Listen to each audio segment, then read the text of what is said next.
brigade. Hal had brought his half-dozen seasoned men with him, but he soon discovered that the rest of the soldiers in his command were raw recruits from the Downrealms, men who scarcely knew how to cock a crossbow. They were as green as grass, with less than a week until they marched.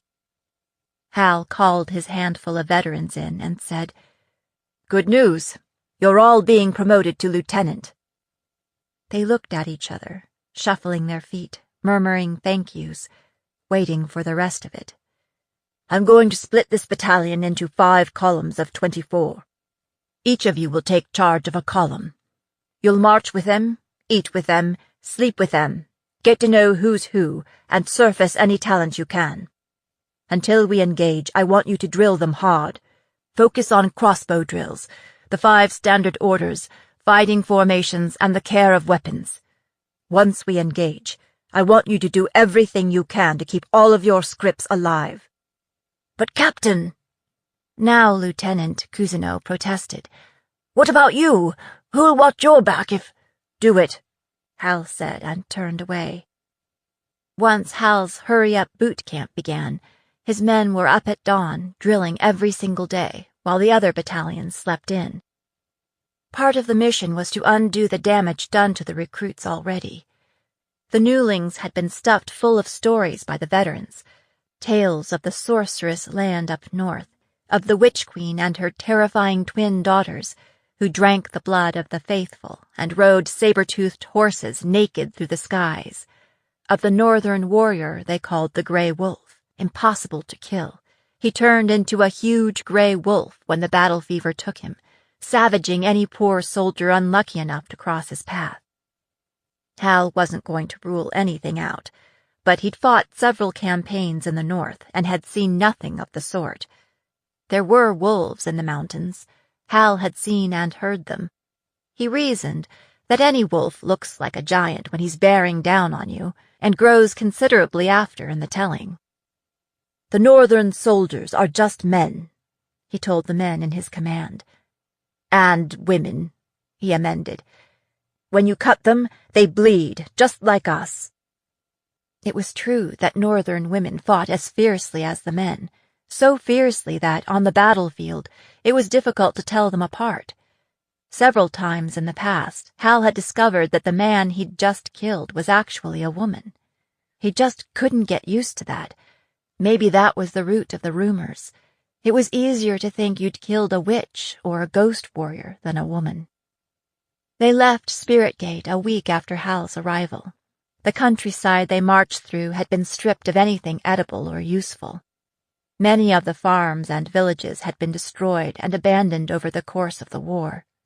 And yet the Northerners kept on fighting, year after year. The church said it was because they'd been enslaved by their sorceress queen, and the true sons of Malthus would be welcomed as liberators. Hal was still waiting for that. They met little resistance, save the usual Copperhead hit-and-run attacks. Karn made no attempt to pursue, apparently considering the loss of a few soldiers here and there the price of making good time. Hal's battalion was still more likely to kill one of their fellow soldiers than to give the Northerners anything to worry about. It gave Hal plenty to worry about, though. They were young, too. Many had not yet got their growth. Some didn't even speak common. Hal set about to try to learn their names. Tai, Bakshi, Renault, Sky. The only veterans attached to his battalion, aside from the ones he'd brought himself, were 4 captive mages. One of them was a blade-faced man named Pitts. Every time his droop-lidded gaze brushed over Hal, it gave him the chills. The mages had little to say to Hal, despite his attempts to engage them. That wasn't unusual. Collared mages were often sullen, resentful of being ganged into the Southern Army. Hal usually got on well with them once he won them over, but that took time he didn't have. Hal couldn't help wondering why these men had been sent into the fighting so soon after recruitment, why they had been assigned to him, and why he and his were marching ahead of the veterans to the rear. He didn't know for sure, but he had some theories. They'd reached the eastern end of the pass before Hal managed to corner General Karn. "Sir, I've been evaluating the men assigned to my battalion, and I'm worried that their inexperience might endanger the brigade and interfere with the mission," Hal said, the words tumbling out quickly before he could be dismissed. "So you're worried, Captain Madelon," Karn said, planting his hands on his hips. "I hope it's not keeping you up nights. As you should know, we're dredging the bottom of the barrel when it comes to new recruits. You'll have to work with what you have, just like the rest of us." "Sir," Hal persisted, "I'm not complaining about the quality of the men under my command. I believe they can become good soldiers with time. I'm concerned about their youth, and—" "You're scarcely dry behind the ears yourself, and you've done all right," Karn said. "I've been fighting for the Empire since I was 11, Hal said. "What most concerns me is their lack of training and experience, coupled with their concentration in one unit. It seems to me that if they could be mingled with more experienced troops in all 3 battalions, they could learn from their comrades, and the veterans could help them survive until they develop some skills." "Are you questioning my orders, Captain?" Yes, Hal thought. I definitely am. "No, sir. I'm merely suggesting that—" "I need my veterans to fight, Captain, not to babysit new recruits," Karn said. "I've organized my battle plan to make the best use of all my assets. Everyone keeps telling me you're a brilliant field officer. That's why I put these scripts with you. You and your battalion will have an important job to do." "Which is?" "Your battalion will take the lead in the invasion of Queen Court Vale," Karn said.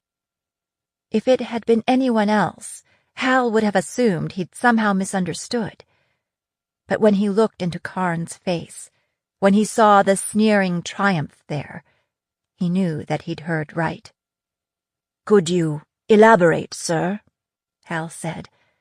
Somehow he managed to keep his voice calm, steady, matter-of-fact. "You will fight your way through the pass," Karn said, as if Hal were too stupid to divine his true meaning. "Once through, you will clear the valley of civilians, loot the town of all valuables, and burn everything to the dirt." Karn paused, as if he expected a hearty thank you for this suicide assignment. Hal straightened, broadened his stance, and looked the general in the eye. "And after that?" he said evenly. For a long moment, Karn was at a loss. Hal knew he hadn't made a plan for after, because Hal and his battalion weren't supposed to survive. "After that, you'll await further orders," Karn said. "If I may ask, sir, what will the other 2 battalions be doing in the meantime?" "We will be right behind you," Karn said with a predator's smile. "Sending replacements up as needed." The general paused long enough to let that sink in. "Now, Captain, you'd best get some rest." With that, Karn turned and walked away, not waiting for a salute. Which was good, because Hal was not about to give him one. His father's words came back to him. "Right now, it doesn't suit King Gerard for you to be a successful soldier." Hal added his own coda to that. "But it does suit him for you to be a dead one." He was boxed in. If he refused Karn's orders, he'd be court-martialed and executed. If he deserted, he'd be hunted down and executed. He could turn traitor and throw himself on the dubious mercy of the Witch Queen. Any of those options would disgrace his father and help build the king's case against him. If Hal walked off a cliff, would that be a virtuous death? What would happen to his battalion? Would Karn fold them into his other forces, or would they be sent out to slaughter on their own? Truth be told, Hal wanted to live, and he wanted to save as many in his battalion as he could. He was just beginning to learn their names. "Even if the job you're assigned is not to your liking, a Madelon will see it done." Hal considered his options. He had just a handful of mounted soldiers. The vast majority were infantry. But in the narrow pass, the terrain was a double-edged sword. It would protect his flanks, but it would also prevent him from using his numbers, which was the only card he had to play. His best hope was the element of surprise. He needed to get his battalion through the pass and into the open field before the Northerners could block their path. Then he could do with numbers what he couldn't do with talent and skill. "Sir!" he called after Karn. The general stiffened and turned. "Yes, Captain." "Permission to march now, sir." Karn blinked in surprise, eyed him suspiciously, then bared his teeth. "Captain," he said, "you can march whenever the hell you want." 4. Queen Court Vale. Lys's squadron met the army of Arden midway through the pass, where the steep shoulders of the mountains nearly touched, and the enemy had to file through 2 or 3 abreast. Lys and her soldiers stood directly in their path, a briar of swords, axes, spears, and magic. She sent her best archers, Shadow among them, scrambling up the hillside so they could shoot down from above. It was hard to tell how many of the enemy there were, since they were strung out in a line. It doesn't matter, Lys told herself, if we only have to face a few at a time. The Mudbacks were known for their precision columns and formations, but this batch seemed just a bit ragged. Lys counted 4 slave mages to her squadron's 1 wizard. She could see them, their collars glittering in the noonday sun, just behind the enemy's front lines. Finn was kept busy on defense, raising shields against attack magic and pinning down enemy wizards who attempted to improve their firing position by climbing higher. That left him little opportunity to assist the Highlander offense, so it was up to the line soldiers of the salvo to make the Southerners pay a dear price for every bit of ground. And pay they did. The Southerners lost 3 soldiers for 1 of theirs, but the Mudbacks kept coming, filling in the gaps created when one of them went down, bringing up more weapons and carrying away bodies. Lys imagined a long line of Mudbacks reaching all the way to the coast. The only constants were the 4 mages and a young officer with raven hair who seemed to be everywhere, riding his dun-colored horse up and down, correcting their formation, ordering replacements forward, and shouting encouragement. At one point, Lys saw him lean down from his horse and scoop up a soldier who was staggering around aimlessly, blood pouring from a head wound. He carried him to the rear, then immediately returned to the front, his tunic now soaked with blood.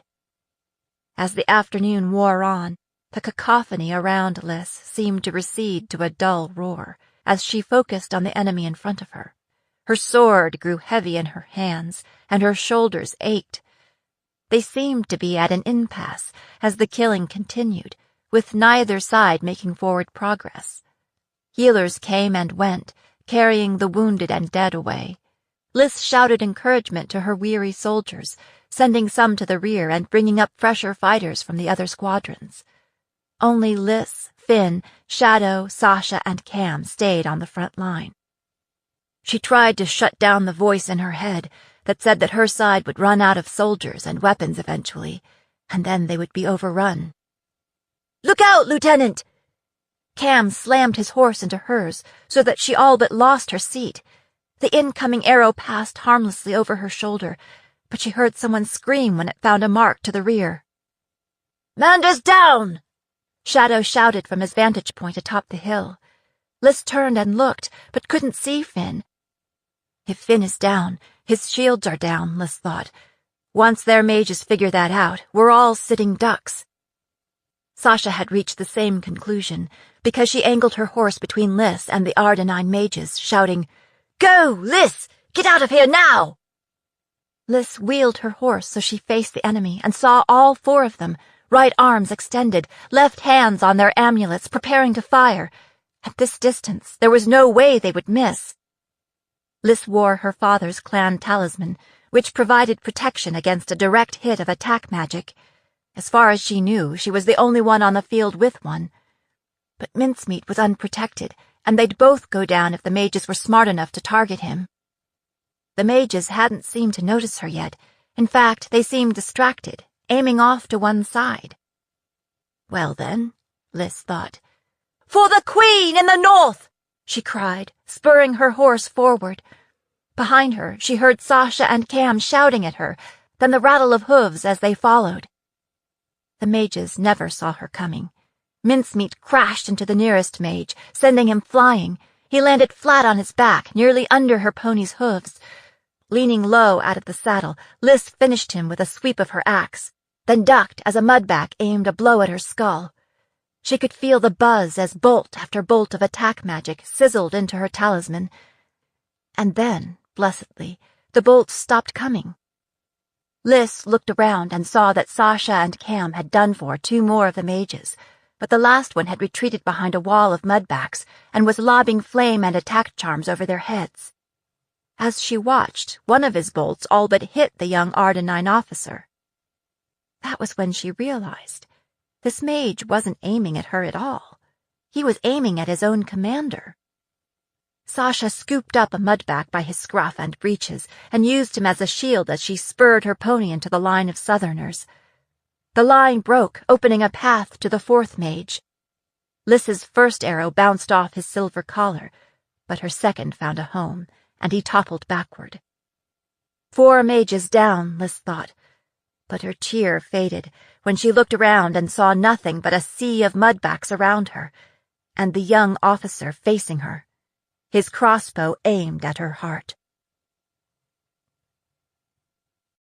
5. The Grey Wolf. Despite Hal's forced march through the pass, the Northerners met them before they'd reached the Vale. They made their stand at the narrowest part of the pass. Their archers had positioned themselves on the heights, where they could direct withering fire onto his men as soon as they appeared. As planned, his veterans split up, each taking charge of a column. 6 officers who know what they're doing can accomplish a lot more than one. It also allowed Hal to keep one eye on the shape of the battle and the other on his mages. Clearly the Northerners had at least one mage on hand, because he was busily putting up barriers to deflect their attempts to clear off the bowmen. Hal searched the enemy lines until he spotted him, a young man whose pale hair made him a good target. Hal's own mages were veterans, so they should have known what to do on their own. Yet they wove magical barriers around themselves, but initiated no offense. "Pitts!" Hal shouted, pointing.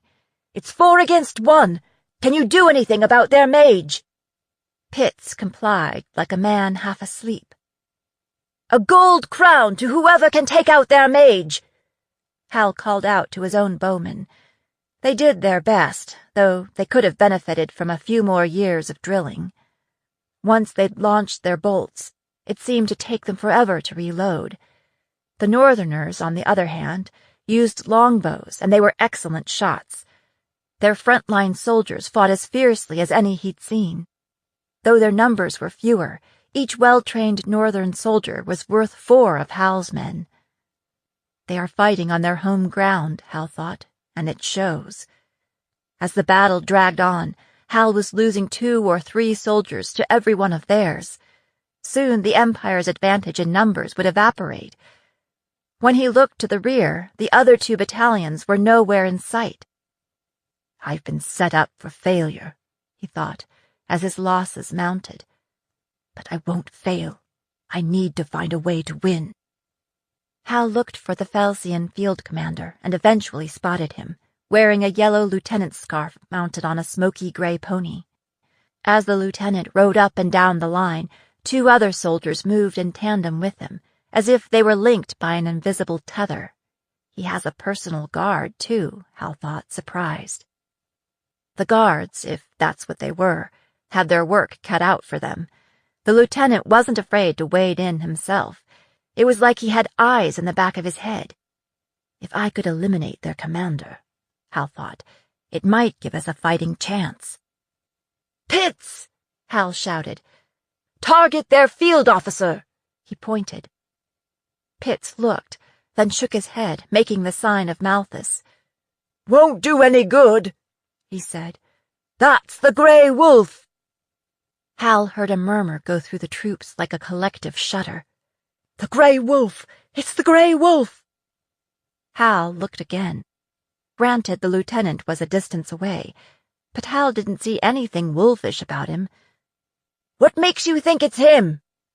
I've seen him before, in the borderlands, and in the fens. He always fights with 2 guards at his side. He's a demon. If you try to kill him, he turns into a wolf. Hal struggled to be patient. You've seen this with your own eyes? Pitts shook his head. Nobody's seen it and lived to tell about it. Hal could sense panic rising all around him like a flood tide. He needed to put a stop to it. I don't know about you, Hal said, but I'd rather face a wolf than a demon. He urged his horse forward, closing the distance between them as much as he dared. Unslinging his bow from his shoulder, he reached into his saddle boot, drew out an arrow, nocked it, and let fly. Hal was not the best bowman in the king's army, but at that distance he might have hit his mark, had the Grey Wolf's guardian not shoved the lieutenant aside so that the arrow flew harmlessly over one shoulder. Hoping for a second shot, Hal wheeled his horse. Then, out of the corner of his eye, he saw Pitts, his hand on his amulet, loose a torrent of flame straight at him. It struck his gelding dead on. The horse screamed and went down, but Hal had already leapt free. He landed, rolling to his feet in time to see another one of his mages taking his own shot at him. That missed too, but Hal knew that his luck couldn't hold forever. Hal ran a zigzag toward them, sending up a prayer, all the while knowing there was no way he could get to all of them before one of them got lucky. He imagined the message his father and Lady Mother would receive, that he'd been killed in a losing battle. Would his father suspect the truth?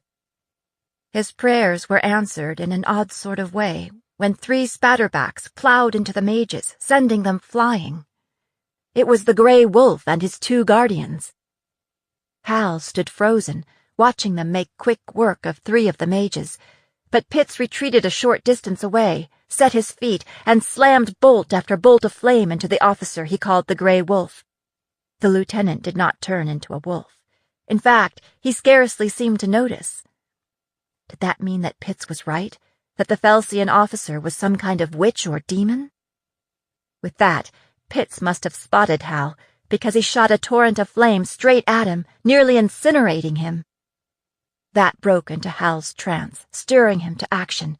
He ripped a bow and packet of arrows from the grip of a dead soldier, mounted a riderless horse, and charged toward Pitts just in time to see the mage go down, an arrow transfixing his chest. Hal wheeled, knocking an arrow, and found himself face to face with the lieutenant who'd just taken the shot. Hal understood several things in rapid succession. First, demon or not, this enemy officer had withstood a torrent of magical attacks with no apparent damage. Second, the lieutenant was a woman. Though she was tall as many men were, her features were unmistakably feminine, and her long hair was woven into a thick braid the color of autumn wheat. Her skin was darker than that of many northerners, her brown eyes as fierce and proud as any raptor's. Third, she and her companions had just saved his life by killing 4 mages who were supposed to be on his side. Fourth, all he had to do was let fly, and the so-called Grey Wolf would be done for, assuming arrows worked better on her than magery. But he couldn't. For what seemed like an eternity, they sat on their horses, staring at each other. 2 soldiers on opposite sides, each trying to survive. Hal realized that he had a lot more in common with this fierce lieutenant than with the thrice-damned King of Arden, and he owed more to the men under his command, who had fought so fiercely in the service of a man who had betrayed them. Hal lowered his bow. The battle is lost anyway, he told himself. Those dead mages were the only edge we had. The lieutenant grinned, her eyes crinkling in amusement. Better watch your back, Flatlander, she said. She turned her pony and galloped back to the safety of her forward line. With that, Hal called the retreat, hoping that his decimated troops still remembered that command. 6.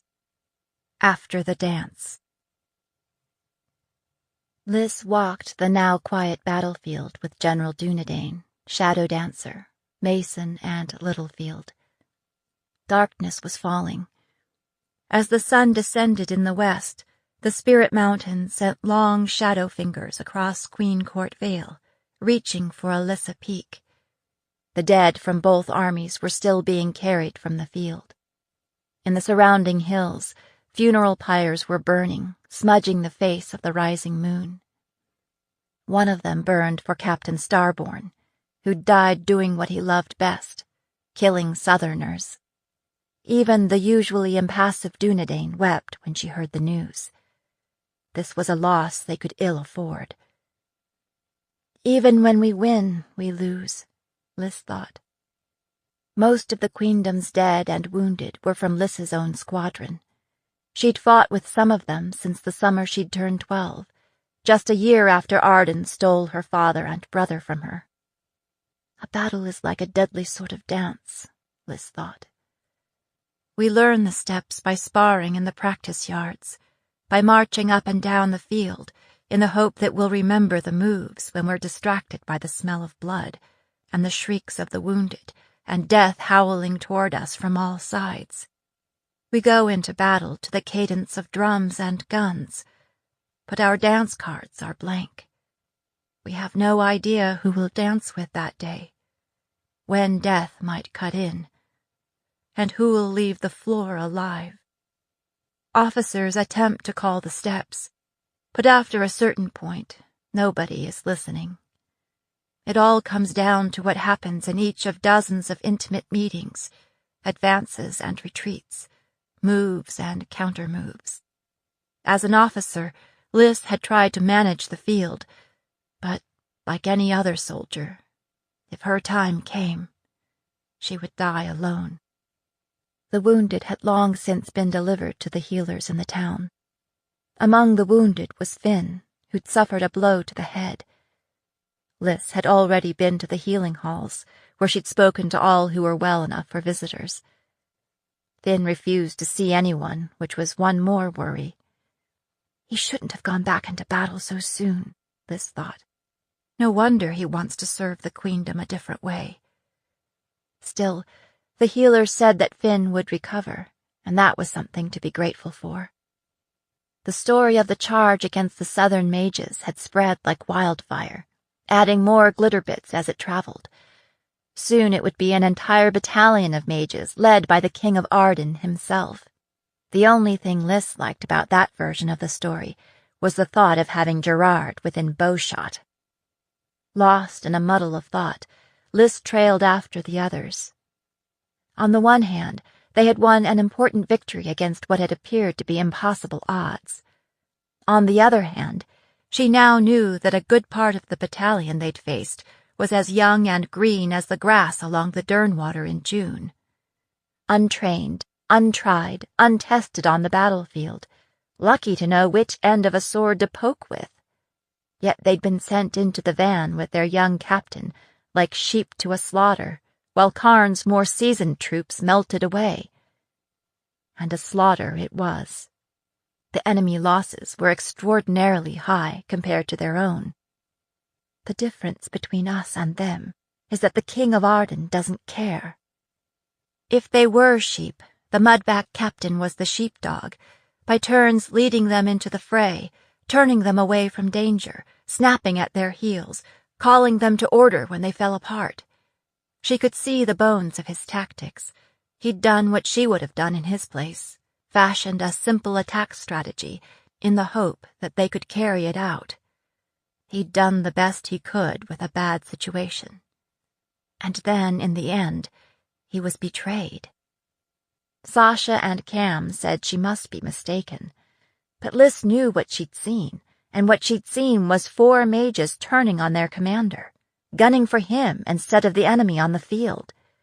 And that same commander standing down when he had the chance to put an arrow in her throat. Why would Karn lead with these younglings? And why wouldn't he relieve them when they needed it? Didn't he care whether he won this battle or not? More importantly, where was Karn now? Was it all some sort of distraction or decoy? A red herring? Was Karn teaching someone a lesson? Were the mages rising up against their southern handlers? There was a story there. Lys knew there was a story, but she would probably never hear it. All in all, it was a hollow sort of victory. "Lieutenant Grey?" Startled, Lys looked up to find herself the center of attention. "Wherever you were, I hope it was a pleasant journey," General Dunedain said. "Oh, no, not exactly," Lys said. "It's just that, after a battle, there's a lot to think about." "I agree," Dunedain said. "I've been thinking too." She held out her hand. "Give me your scarf." Lys, confused, blinked at the general. "I'm sorry, ma'am, I don't understand." "Your scarf, Lieutenant," Dunedain repeated impatiently. Patience was not the general's strong suit. Lys reached up and fingered the yellow scarf around her neck.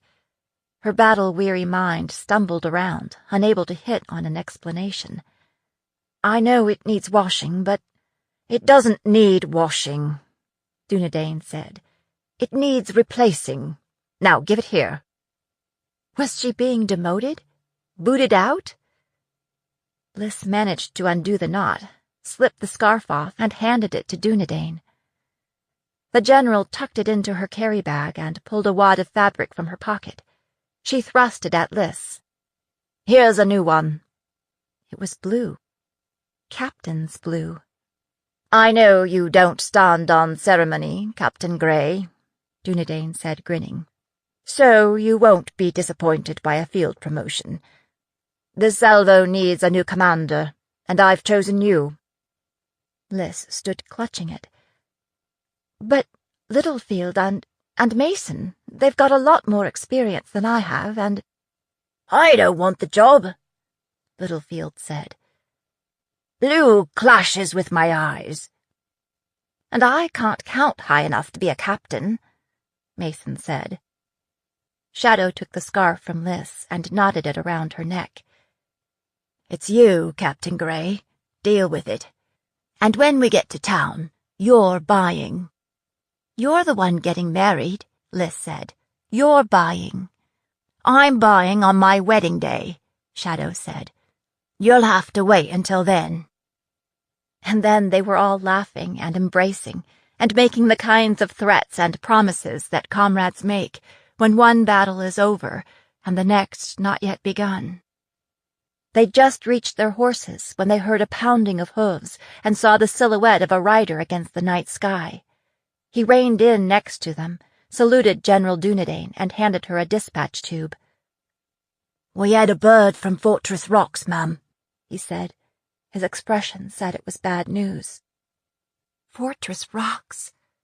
Lys glanced at Shadow. His betrothed, Aspen, lived at Fortress Rocks. Dunedain weighed the tube, unopened in her hand.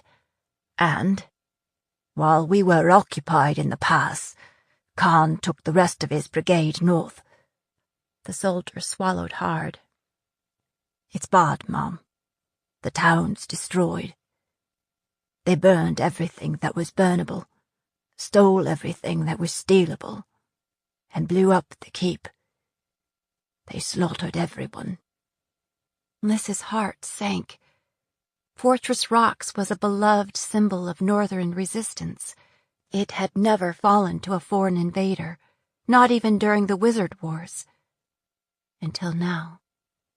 Shadow had gone dark and still, in the way only an Uplander can. "Civilians? They killed civilians?" The soldier nodded. "It was nearly all civilians," he said. "Since it's far from the border, There's only a handful of soldiers stationed there as a rule. I guess they figured it was an easy mark. What about survivors? Shadow persisted. The soldier shook his head. I don't know. Dunedain pulled the paper from the tube, scanned the message, and swore. May I see it? Shadow stuck out his hand. Dunedain didn't want to hand it over, Lys could tell, but she did. Shadow read it twice, then handed it back. He looked like he'd been gutted, yet was somehow still on his feet. Lys took a step toward him and put her hand on his arm, but he shook her off. This brigade of Khans, he said to the messenger, his voice icy and flat. Do we know where they are now? We thought they might go straight on to Top Cliffs, but it appears they've turned back south, hot-footing it back to Spirit Gate. By now, they've likely met up with what's left of them that we fought. There's no way we'll catch them now. If they are in the 7 realms, I'll find them, Shadow said. Lys knew in her bones that Aspen was dead. That was bad enough. But somehow she had to prevent her friend from throwing his life away too. She gripped his shoulder. Shadow, please. Let's ride to Fortress Rocks, she said. There may be people there who need our help. That's what's important now. He just stood there and looked at her, his face as expressionless as any granite face of Hanalea Peak, his eyes black and opaque as twin caves. Please, Shadow. The bastards will still be there when we go hunting them. That had the force of truth. Evil always seemed to flourish, while the good die young. After a long pause, Shadow nodded. All right, he said. Let's go. 7. Back in the cauldron. Lys and her party began the long descent from the eastern mountains, following the valley of the Durnwater down into the vale. It had been nearly 3 months since Queen Court and Fortress Rocks, events Lys needed to remember and learn from. Now, November snow was already piling up in the high passes. It was late to be going home. It had been a long and bloody marching season. The scene at Fortress Rocks had been even worse than Lys had imagined. The slain totaled close to 600, including Aspen Silverleaf, who'd gone down in the street with her knife in hand and 2 dead mudbacks to show for it. The Ardenines had put everyone to the sword. Adults, litlings, even the livestock. Lys's salvo spent days clearing away rubble and constructing the funeral pyres that burned on for days. They were writing the epitaph to hundreds of sad stories. In most cases, Lys and her soldiers were the only mourners. There was no one else left alive. Finn had insisted on riding along to see if he could help with the wounded, but there were very, very few. He seemed to be recovering from his injury, though he still had little to say. There was one bit of good news. Aspen's younger siblings were not among the dead. They'd been staying with family at Marisa Pine's camp, so that Aspen could catch up on her orders. They returned to find their eldest sister dead and their home in ruins. The only other survivors were a few townspeople who had managed to flee into the surrounding hills or hide from the soldiers until they marched away. Lys, Shadow, and Dunedain questioned them, collecting details, assembling timelines, as if this would somehow prevent it from happening again. The only way to prevent this from happening again is to win this war, Lys thought, and we are not winning. Lys kept thinking about the young captain, leading his soldiers to slaughter in the pass, while farther north his comrades were slaughtering civilians. How much did he know about the plan of attack? Was he a willing or unwilling participant? A dupe or a co-conspirator? Was that why his own mages had turned on him? Was it because they knew they were being sacrificed? It doesn't matter, she told herself. Then why did she keep dwelling on it? They laid Aspen to rest in an embroidered deerskin robe made by her own hands. Shadow put her awl and needle in one hand, her dagger in the other. A pile of furs and deerskins at her feet. He held on to her hand until the rising flames forced him to let go. Lys released a breath of relief when he did. She'd been afraid he might choose to burn with her. They spent their remaining time at Fortress Rocks rebuilding the temple and enough dwellings to house those few who remained. When Lys's salvo received marching orders, Shadow stayed behind to help rebuild Aspen's shop. Her younger sister, Sparrow, was determined to take it over and make a living for what was left of the family. Their grandmother came from Marisa Pines to help. Lys and her salvo had spent the rest of the autumn skirmishing with the enemy at Spirit Gate and along the southeastern border, accomplishing nothing. Now they were going home. Most of her salvo had gone ahead of them. Lys, Sasha, Cam, Finn, and Littlefield had detoured and collected Shadow at Fortress Rocks. They rounded the flank of the mountain, and Lys found herself looking down into the home vale. In wintertime, it was like looking down into a sea of cloud formed when the steam from the hot springs and geysers met the cold mountain air. Her father used to call it the cauldron. Lys couldn't help thinking that wasn't too far from the truth. As they descended, the air grew noticeably warmer, thanks to the heat that seethed beneath the ground and leaked out in places. The moist air formed layers of ice on cliffs and trees, producing a glittering fairyland when the sunlight hit it. It still snowed in the vale when the witch wind blew down over Hanalea and dumped its blizzards into the valley, but there were glens and niches that remained green all year long. Dusk was falling when they finally penetrated the last layer of cloud, and Lys saw the city spread before them, prickling with temple spires. The lamplighters were already moving along the streets, young wizards who spun spheres of light between their hands and lifted them to the tops of the lampposts. Crowds of children trailed behind, hoping the lamplighters would play catch with them before they moved on, the wizard light streaking through the darkness. Sometimes the lighters would lift the litlings on their shoulders and allow them to grasp the brilliance between their hands and set the lights themselves. Even now, in wartime, with so many losses, some traditions continued. Light spilled from doorways into the dusk. Lys heard the faint sound of music as the last of the shops closed up and the inns and music halls opened their doors. People filled the streets, moving from work to play, going home to their families, or meeting lovers and friends. Once, Lys would have been among them. As a child, she'd loved walking the familiar streets of Southbridge and Ragmarket with her father, cloaked in anonymity, visiting the markets and attending music programs in the temples. Letting the music lift her and take her away. Not anymore. Maybe it was the gathering dark that meant it was the beginning of the month-long solstice season.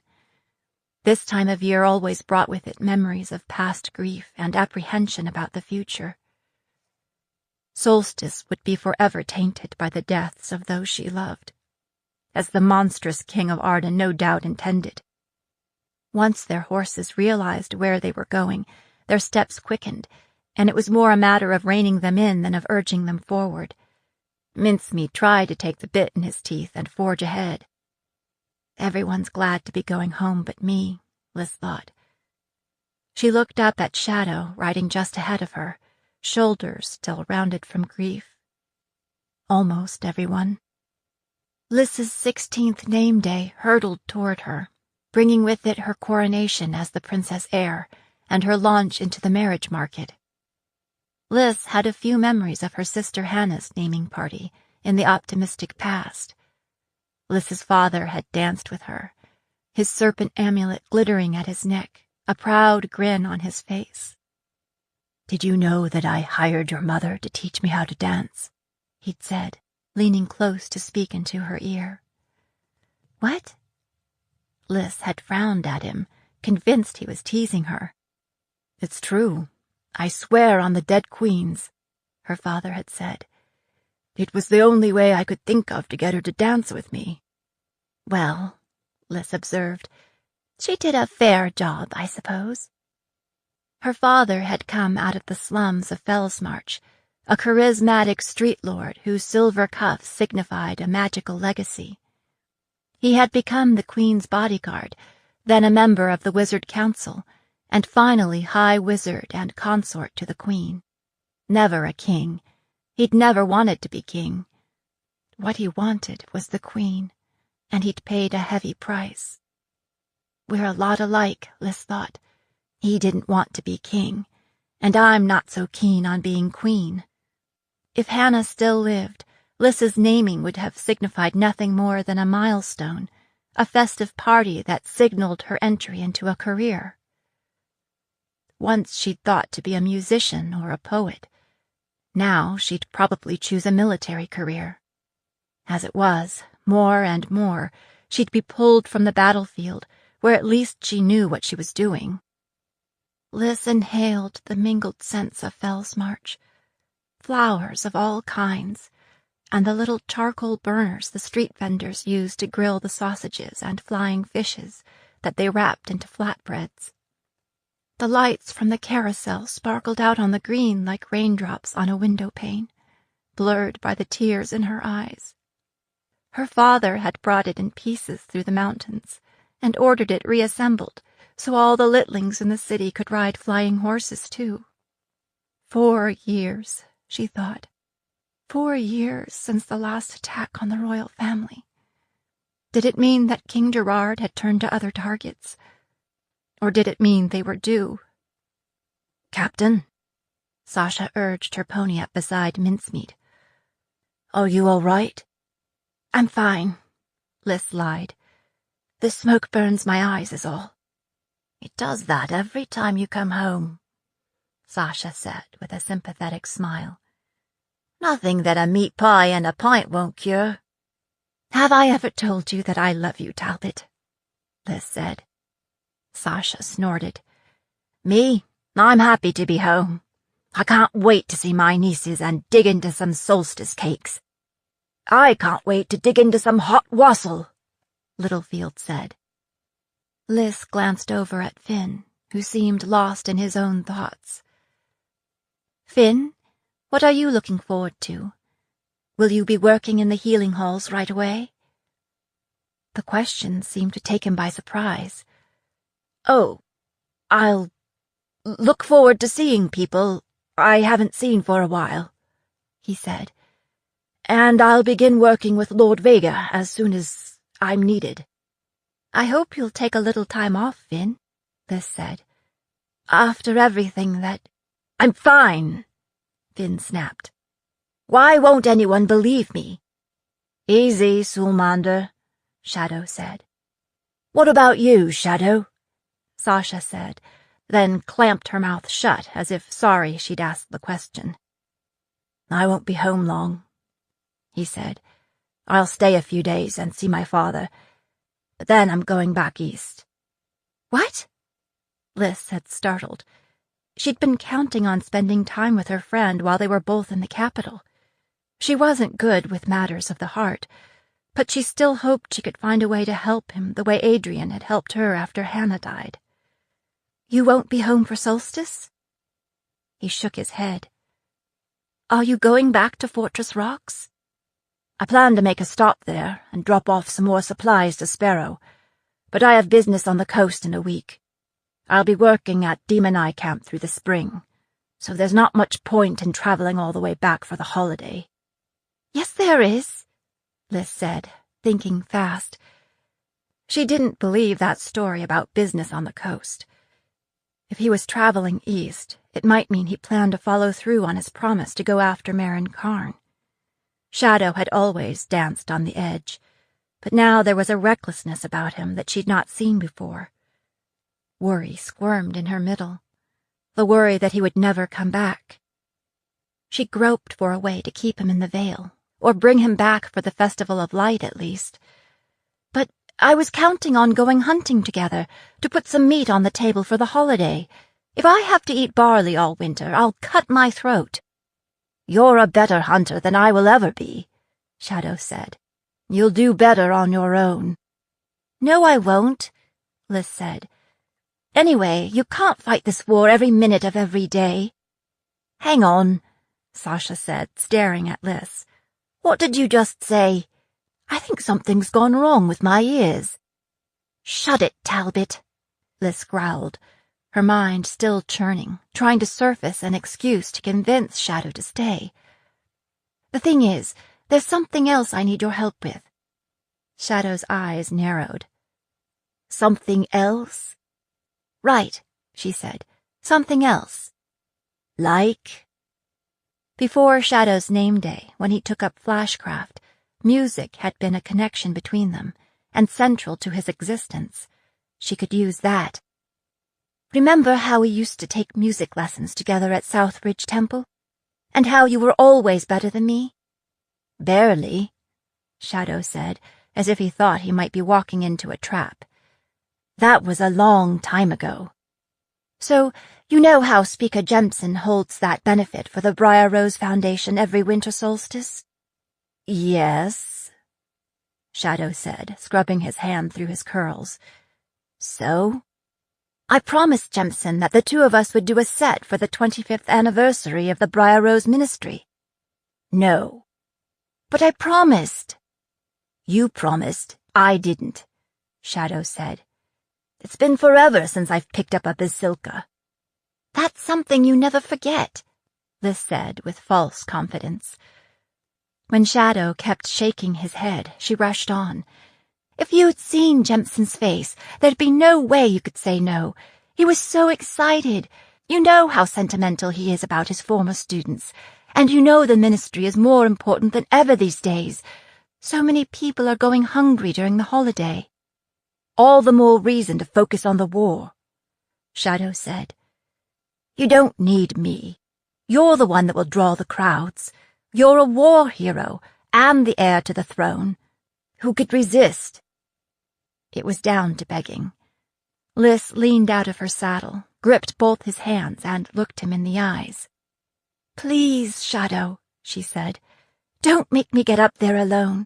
I would rather face 100 howling southern mercenaries than a temple crowd." Shadow laughed, a rare and precious sound these days. "I do believe you would," he said. "All right, I'll do it, but I won't be back until just before the holiday. Let me know what pieces you want to play, and I'll try to get in some practice while I'm gone." "Thank you," she said. "I owe you. I can't wait to tell Jemson." She watched Shadow wheel his horse and ride away, thinking Jemson would likely be the most surprised of all. Littlefield, Mason, and the remaining Highlanders peeled off as they entered the city, heading for the garrison house. Lys, Sasha, Cam, and Finn continued on, making for the castle close and the tower of Fellsmarch Castle poking above everything else. "Will you be staying in town?" Lys asked Finn, hoping that was a safe question. She'd expected that Finn would break away and go directly to his family's compound on Grey Lady Peak. "I'll be staying in the palace," he said. "The Princess Melanie has arranged housing for my family over the holiday." "Really?" Lys said, surprised. "Aunt Melanie did? Does that mean I'll be seeing more of you than usual?" "Yes," he said. "You will. As long as you're in town, you can come dine with us on the holiday," she said impulsively. "That's the plan," he said. Looking over her shoulder, he added, "Here comes the Queen." Lys turned to find her mother crossing the stable yard, Captain Byrne at her heels, Lys's Aunt Melanie and Cousin Juliana following close behind. "Look," Lys said, pointing at Lord and Lady Mander bringing up the rear. "Your parents are here too." Finn nodded, shifting his shoulders. He didn't seem surprised. Lys opened her arms and pulled her mother close. As usual, Lys felt like an awkward blonde giant. "Thank the Maker you're home safe," Queen Rhaesa said, tears shimmering in her eyes. She tolerated Lys's battlefield adventures because they were part of the role of a Grey Wolf queen, the only part Lys had enthusiastically embraced, a little too enthusiastically as far as the queen was concerned. "How long have you been home from the borderlands?" Lys asked, holding her mother out at arm's length. "Just a week," her mother said. "I'll want to hear all about the campaign in the East." "It's always the same story, Mama," Lys thought. "They march north, we kill some of them, they kill some of us, and then they march south again." Out of the corner of her eye, Lys saw Lady Manders sweep Finn into her arms, embracing him with more enthusiasm than Lys had ever seen her display about anything. His father kept slapping his back and murmuring into his ear. When that trio finally broke up, Aunt Melanie greeted Finn, beaming as if he were her long-lost son. Then it was Juliana's turn. If anything, her greeting was warmer than her mother's. Everyone's sure glad to have Finn home, Lys thought. Not that they shouldn't be, but it was all just a little overdone, like a play in its first run-through. Eventually, the love fest was over.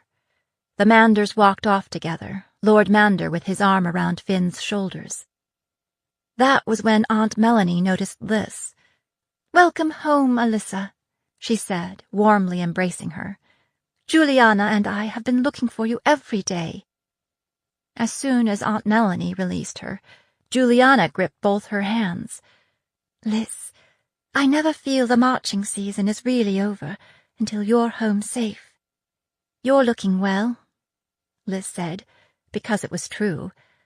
Her cousin's eyes were shining, and her cheeks were pinked up from the cold, or excitement, or maybe that's just the way they were. "We have so much to talk about. Aunt Rhaesa and I have been discussing ways to prevent another Fortress Rocks, and we wanted to get your insights." "Good idea," Lys said.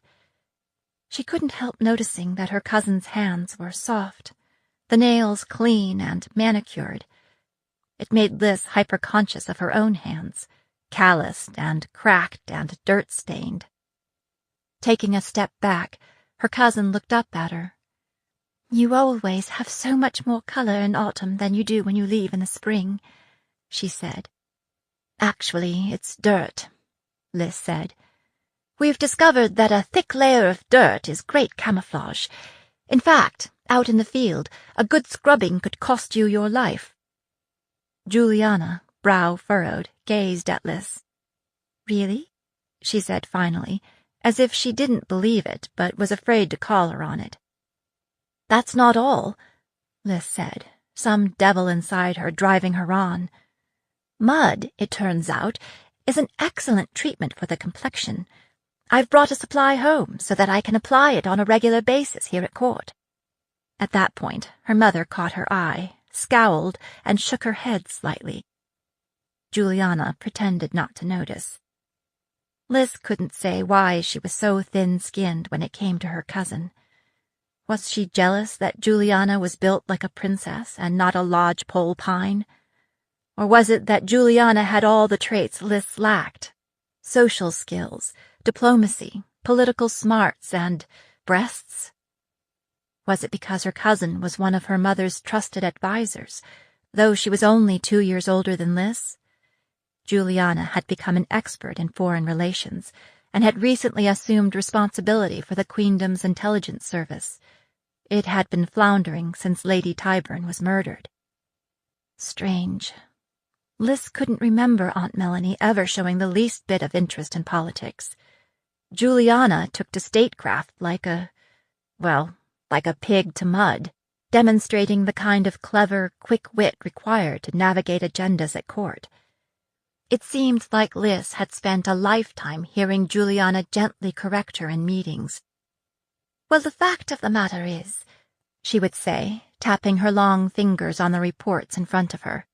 Or, "I can see why you might think that, Your Highness, but—" Or, "Our latest intelligence actually suggests that—" Liz could only conclude that her cousin had inherited that interest and talent from her dead father. However she'd come by it, it seemed like Juliana and the Queen could finish each other's sentences without a hitch. Good for her, Liz thought.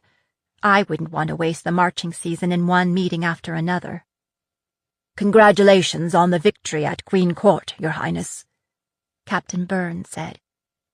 Immediately followed by the massacre at Fortress Rocks, Liz thought. Finn says you're the most ferocious woman he knows, Juliana added. Ferocious? That was a compliment of sorts, but it wasn't exactly what Liz was going for. Juliana and I have been following your accomplishments, Aunt Melanie said.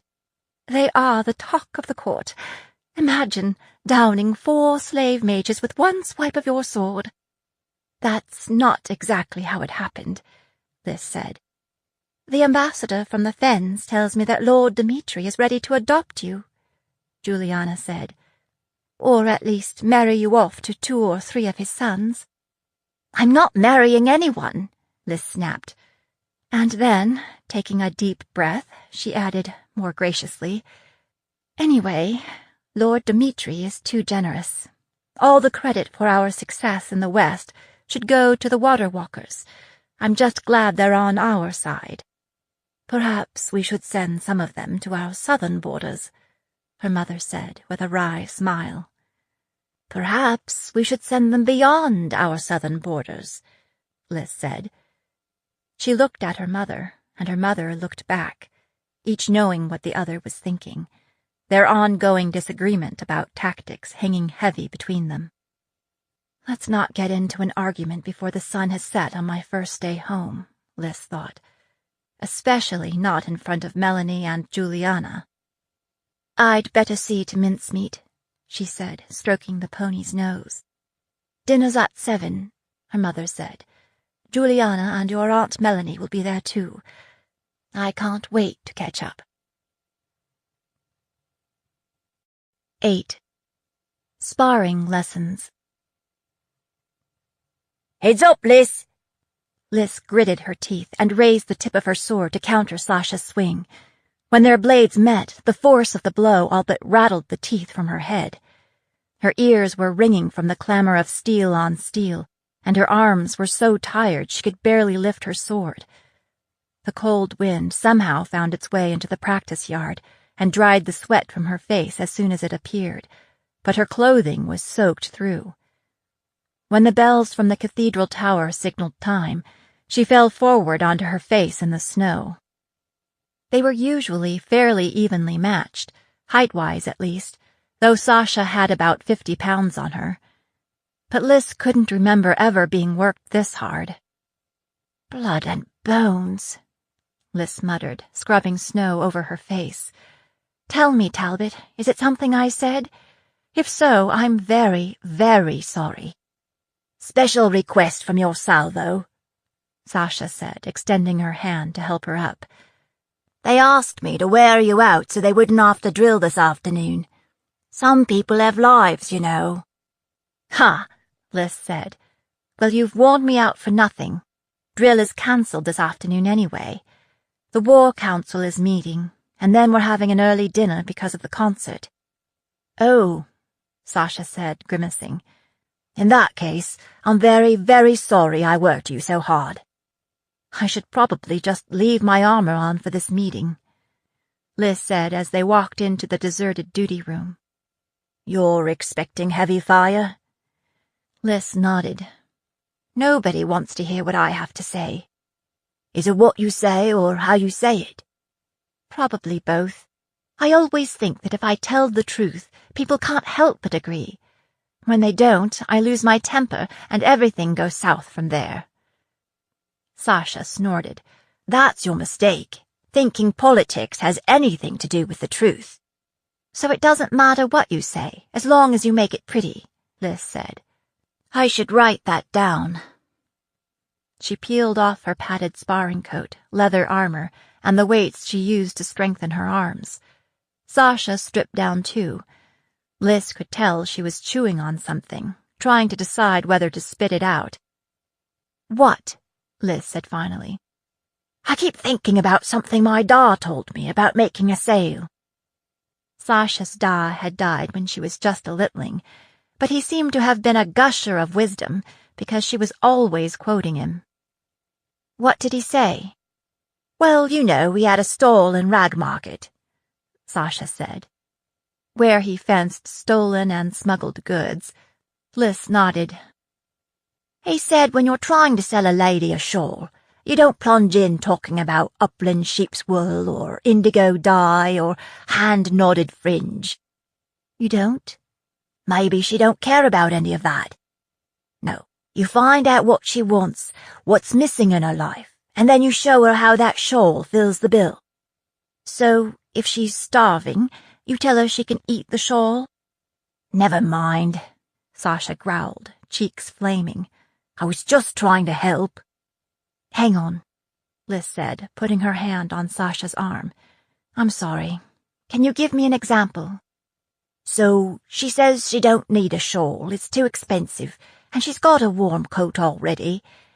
But you're talking, and you find out she loves her grandchildren and wishes they'd visit more often. So you paint a picture of her, sitting at the fireside with all those grandchildren, snuggled up in that shawl. That's what she's buying, not just a shawl. Liz laughed. Thank you. I'll try to remember that. Sasha gathered up the equipment and practice swords, cradling them in her arms like a load of kindling. Everybody's excited about the concert tonight, she said. There's banners up all over town. I think your whole salvo's planning to be there. Littlefield and Mason, anyway. Great, Liz thought. What if they show up and Shadow doesn't? I'll never hear the end of this. What are you planning to wear? Wait, let me guess. Your morning coat. That was Liz's standard dress-up garb. It seemed to suit every occasion. But not this time. Aunt Melanie's lending me a dress, she said. Sasha said, her lips twitching as she fought back a smile. That'll be a sight to see. It's not like you haven't seen me in a dress before. Not one of Princess Melanie's dresses. What about Shadow? What's he wearing? I don't think I've ever seen him dressed up. Liz shrugged. I don't know. He's not back yet. He's not? Sasha struggled to wipe away the surprise on her face. Oh, I thought you'd be practicing. I've been practicing some, on my own, Liz said. Probably he has too. We're both writing new songs that we'll do solo. Sasha bit her lip. Have you heard from him? Liz shook her head. I'm not worried, she lied. He said that he wouldn't be back until right before the concert. You mean like now? It is right before the concert. He'll come, Liz said. Music was always really important to him. Besides, he won't let me down. Unless something's happened to him. Just then, the bells of the cathedral tower bonged the half-hour. Bones, Liz said. I'd better hurry and clean up, or Juliana will think I've gone back to wallowing in the mud. Good luck, Liz, Sasha called after her. When Liz walked into the library, a cheerful fire was blazing on the hearth. The council members were scattered around the room, chatting informally. Her mother was poring over maps she'd spread across the large central table, maps of the fells and neighboring Tamron and Arden. Why do you need maps of places you never intend to set foot in? Liz thought. Liz had maps on her walls, too. Drawings of military targets south of the border, schemes for how to get a northern army in and out. You should talk, she scolded herself. You aren't going anywhere either. When Liz entered, the Queen looked up and nodded briskly. There you are. Help yourself to some tea, if you'd like. We'll get started in a few minutes. To Liz's surprise, Finn Sulmander was at the sideboard, stirring honey into 2 cups of tea. He'd never attended the council before. What are you doing here? Liz whispered, coming up beside him and looking over the meager spread on offer. My father asked Uncle Micah to bring me to this meeting. Finn said, sipping at his tea and adding a little more sweetening. He wants me to know more about decision-making here in the capital, and how to plan battle strategy, especially since I'll be here in the city full-time. Lord Vega says that maybe I can take his place at some of the meetings related to the health service. Spend a little time at these meetings, and you might find you prefer the battlefield, Liz thought, though she'd swap Vega for Finn any day. Here's a tip, she said. Try to stay awake. Everyone notices if you fall asleep. Finn pretended to scowl. Oh, too bad. I thought I could get a nap in, so I'll be fresh for the concert tonight. Liz all but choked on her tea. You're coming to that? It was beginning to register that the audience would be made up of actual people that she knew, that she'd see again. He nodded. I wouldn't miss it. Besides, your Aunt Melanie seems to be eager to show you off, and Juliana's really excited about it. She is? Liz thought, watching him carry 2 cups of tea back to the table, setting one down in front of Juliana and taking a seat between her and his uncle-cousin, Micah Bayard.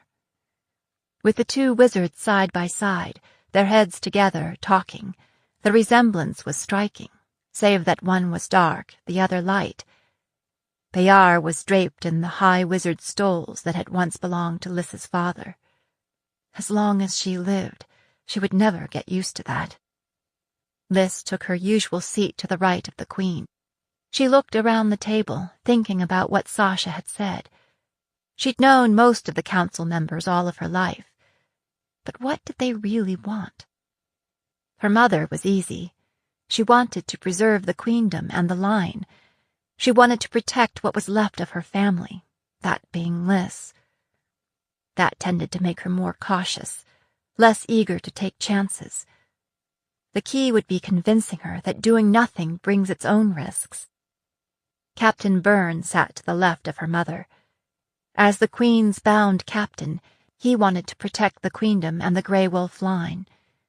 He might back a change in strategy if he believed that the line was in danger otherwise. Beside him was Shiloh Trailblazer, clad in her deerskin leggings and coat, her hair entirely beaded and braided, signifying her many kills. Shiloh was matriarch of Demon Eye Lodge and commander of its famous clan warriors. The Demon Eye were born to fight, but they preferred to do it in their beloved mountains, where they had the upper hand. Lys would have to make a good case to move them to a different field of battle.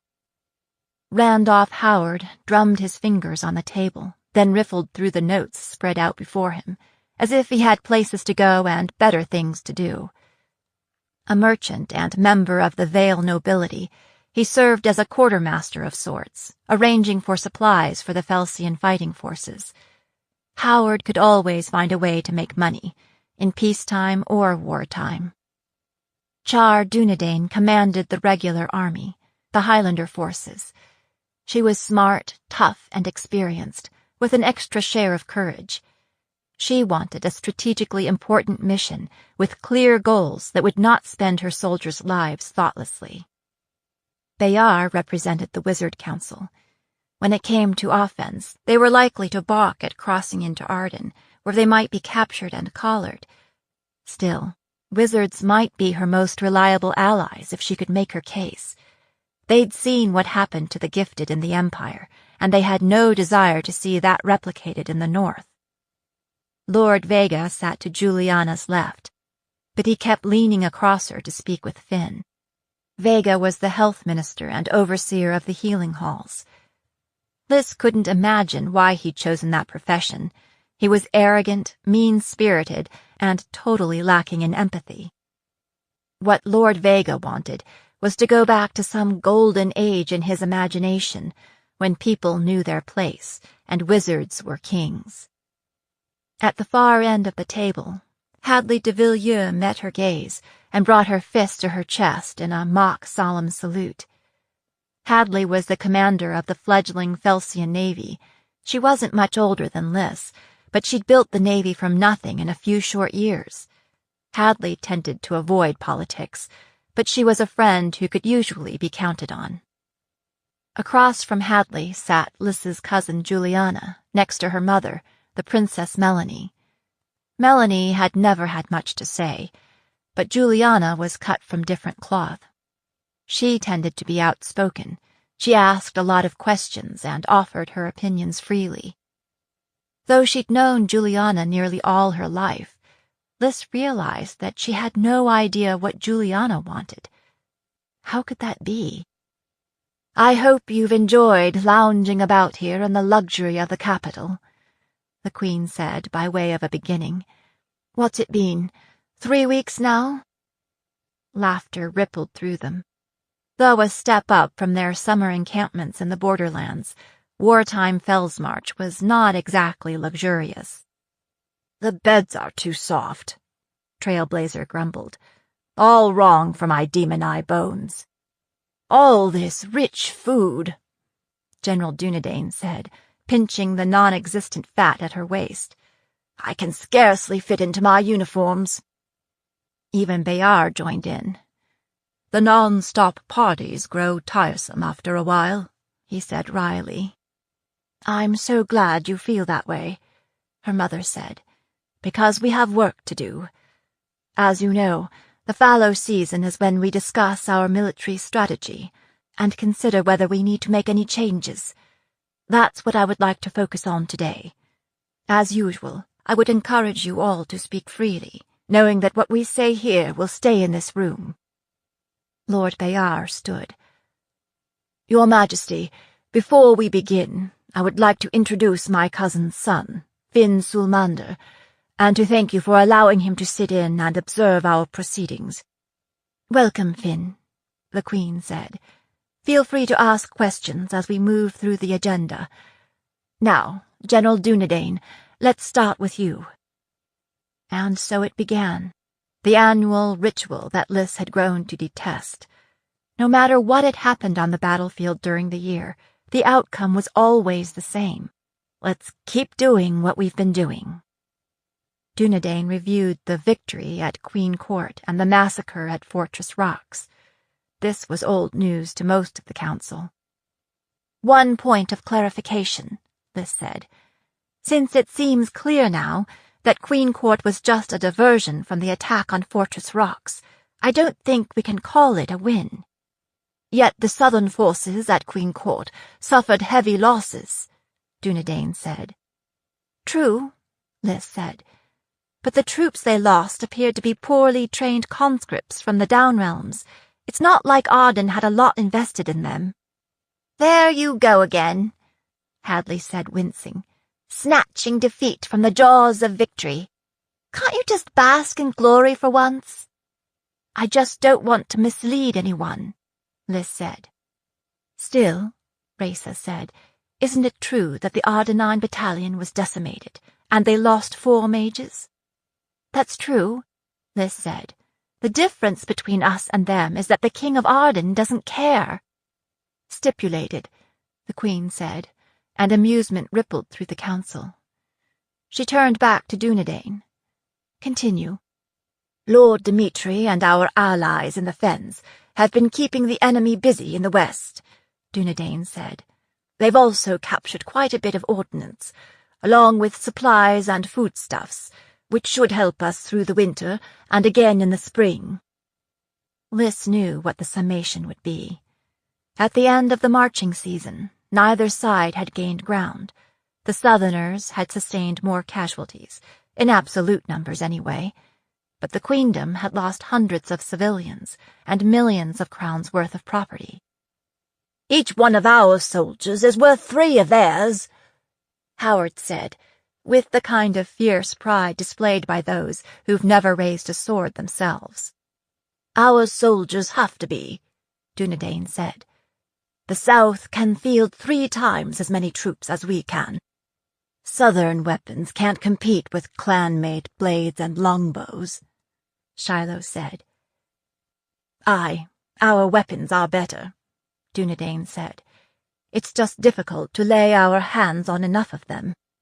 "The problem is the Ardenine blockades of our ports," Howard said, looking pointedly at Hadley.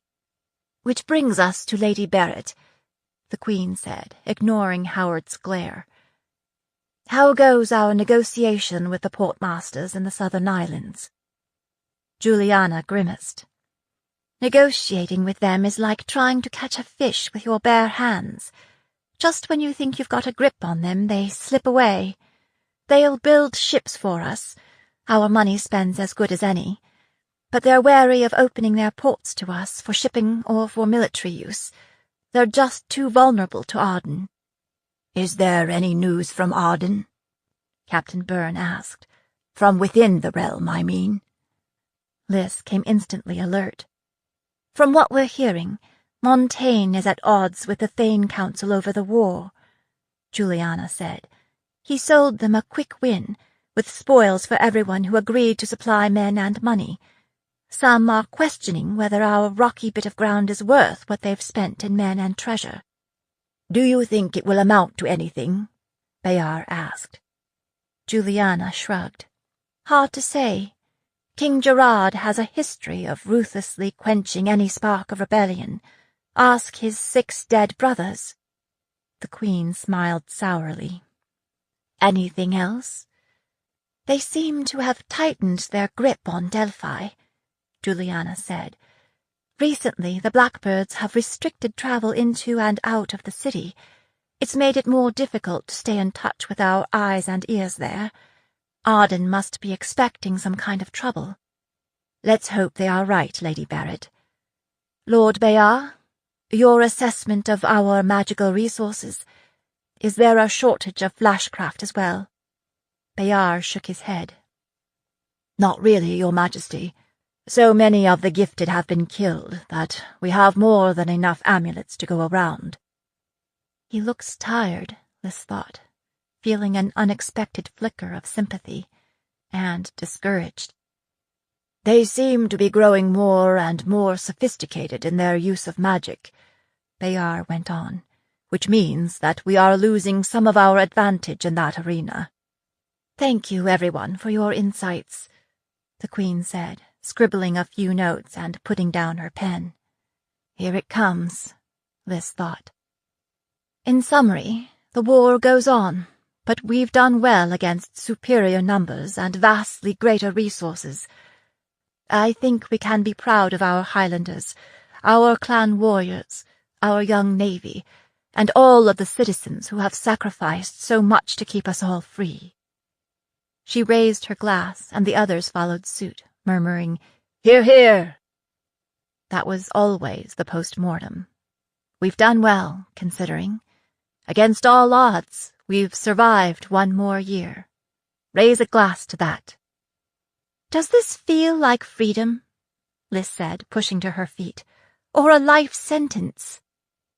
There followed an awkward silence. "In regard to," Captain Byrne said. "In regard to all the things that make life worthwhile," Liz said. "Can upland traders travel throughout the realms the way they used to do?" she said, looking at Trailblazer. "Can metalsmiths create the amulets and jewelry that made them famous throughout the 7 realms, or do they spend all their time producing weapons? Can children roam the forests freely, the way our parents did? Can we sail from our ports without risking being taken by the enemy? Do our wizards sleep well at night, knowing that they might be collared and enslaved? Can the blooded queen of the realm walk through the streets of the capital without looking over her shoulder?" "I don't know why not," Lord Howard said, a little huffily.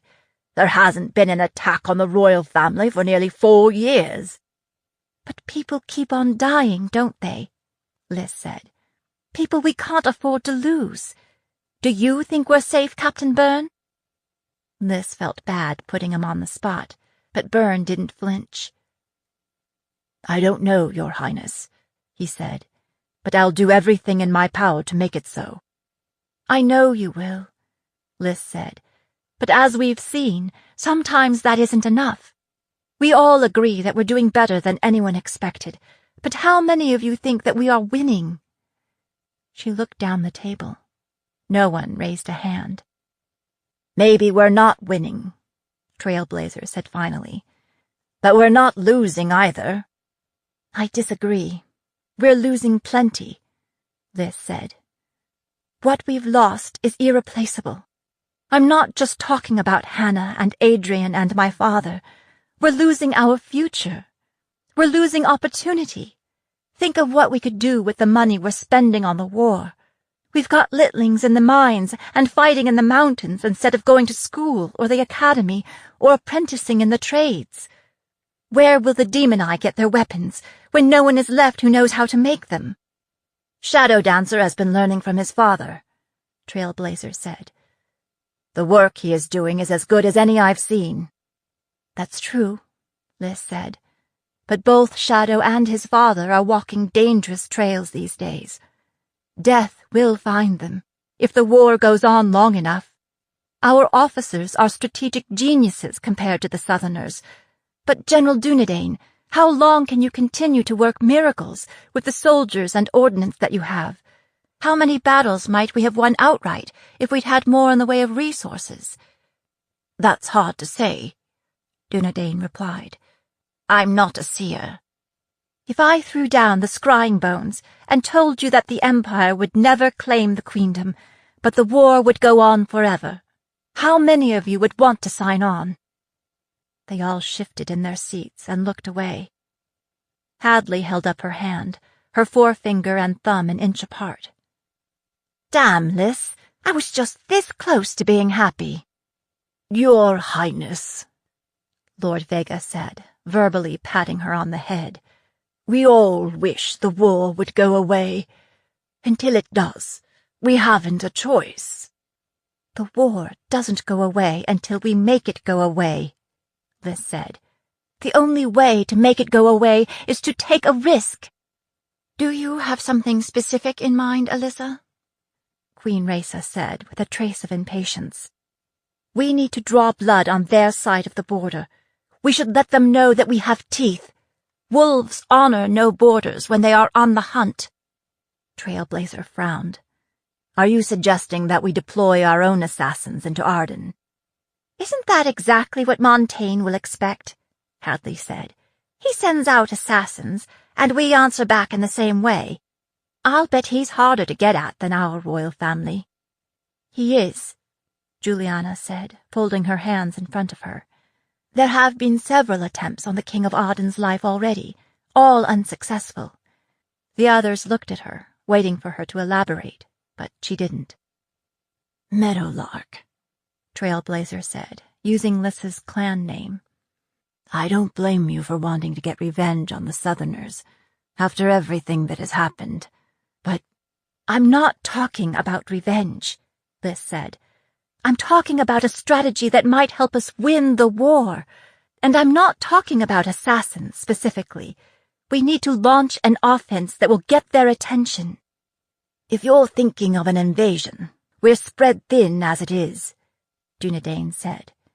It's not just recruiting and training the soldiers. It's maintaining a supply chain once they get down on the flatlands. I've fought there before, and it's a different kind of war. And not one that plays to our strengths. She paused. Our soldiers are tired, Your Highness. Many are recovering from wounds. We've always used the dark season to recover. Would you ask them to march out again? Liz groped for an answer, conscious that she was losing ground. We don't have to march to Arden's court, she said.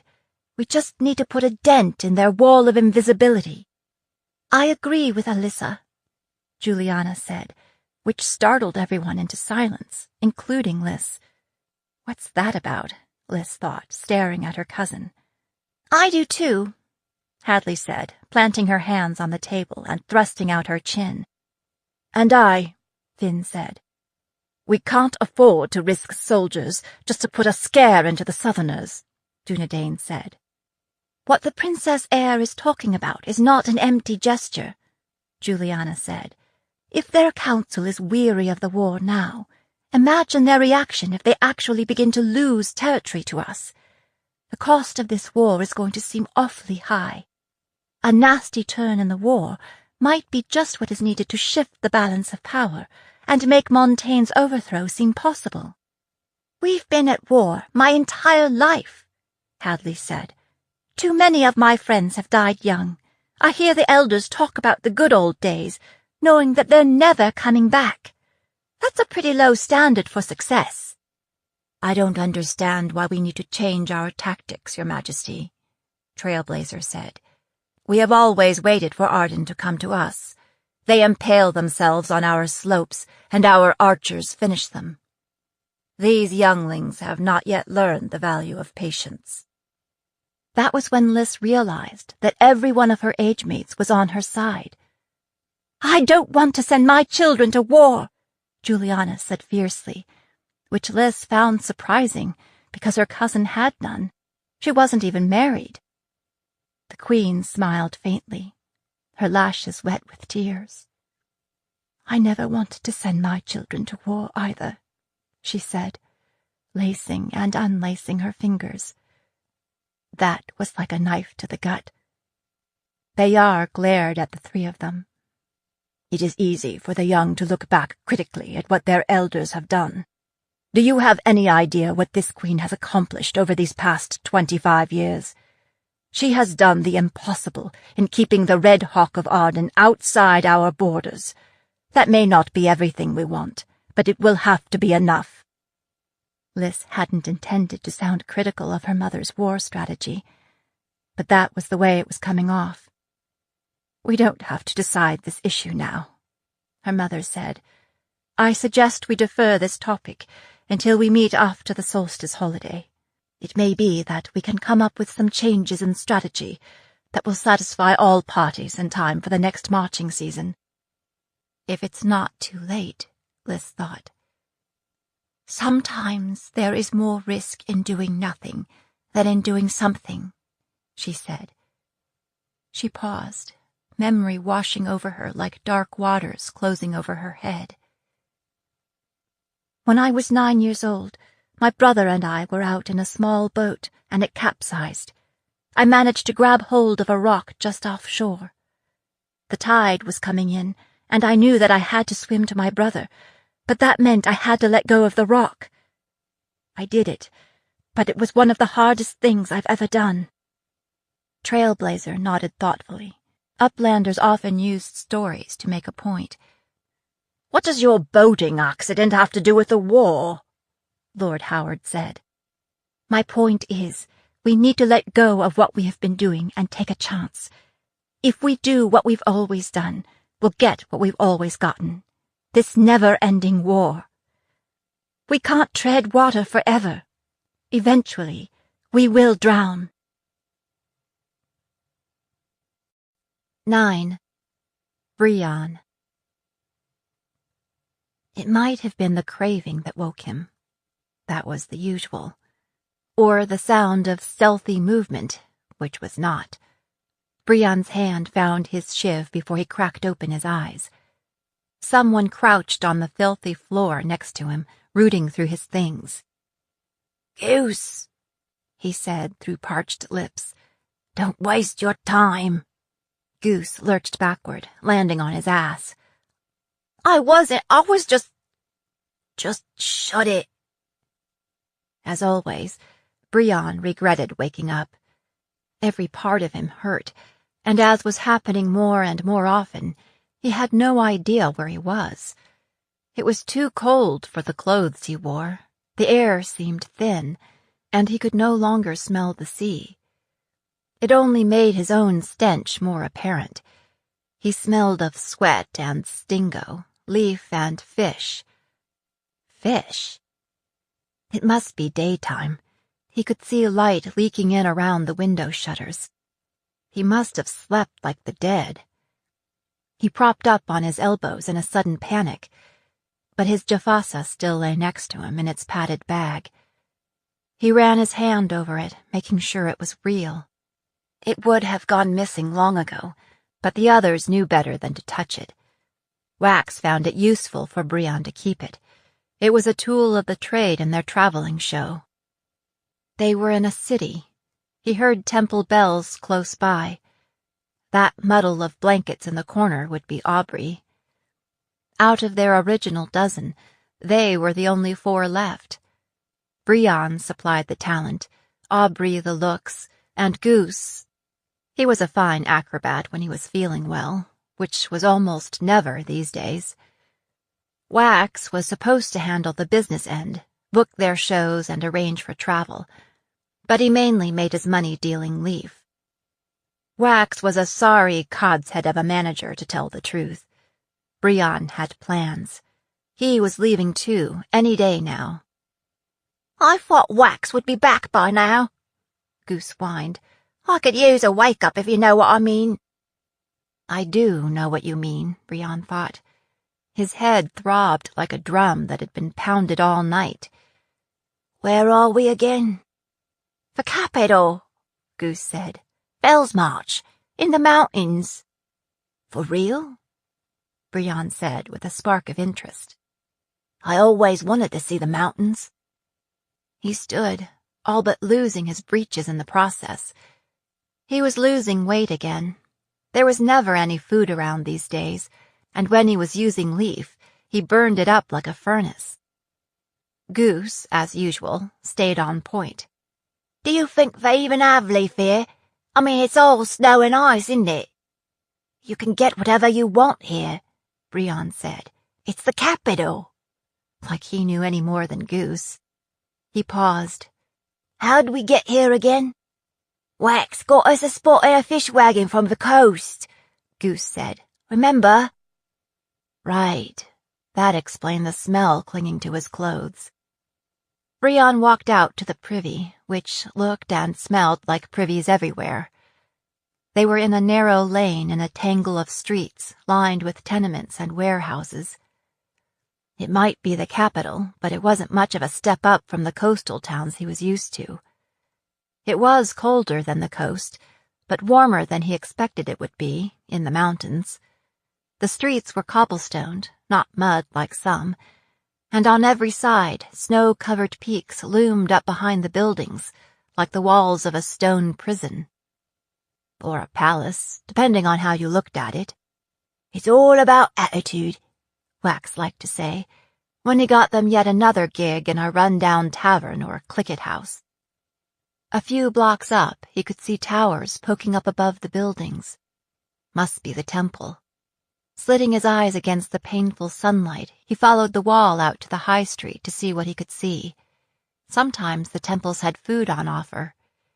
He needed to fill his belly before Wax came back. Another hit of leaf and he'd forget he was hungry at all. In that, he lucked out. On the plaza in front of the temple, dedicates were handing out bread and oranges. Oranges? That struck a chord deep inside him. Where would he have tasted oranges before? Brion had no idea. It was like somebody had wiped huge chunks of his life from his memory. His mouth remembered, though, because it watered as he lined up with the others. Looking forward, he saw that Aubrey had somehow got in line ahead of him. She turned and smirked at him. That was Aubrey, 2 years older and always 2 steps ahead. The dedicate offered a blessing along with the bread and fruit. Could I have another? Brion asked, meaning the food, not the blessing. For my friend. The dedicate gave Brion a good look-over as he handed off seconds. If you need help, he said, you'll find it inside. He tipped his head toward the temple. Brion shook his head. I'm not much for religion, he said around a mouthful of bread. The dedicate smiled, showing perfect blue blood teeth. It's not only religion, he said. We offer help of a more practical kind. Classes, housing, a chance to get clean. Brion raised the hand clutching the bread. This is all I need right now, he said. Thank you. He cast around for the proper title, then finished with, Your Honor. Call me Samuel, the dedicate said. Samuel? Brion got off a little bow and started to turn away. There's a free concert tonight, Samuel persisted, pointing to a banner draped across the front of the temple.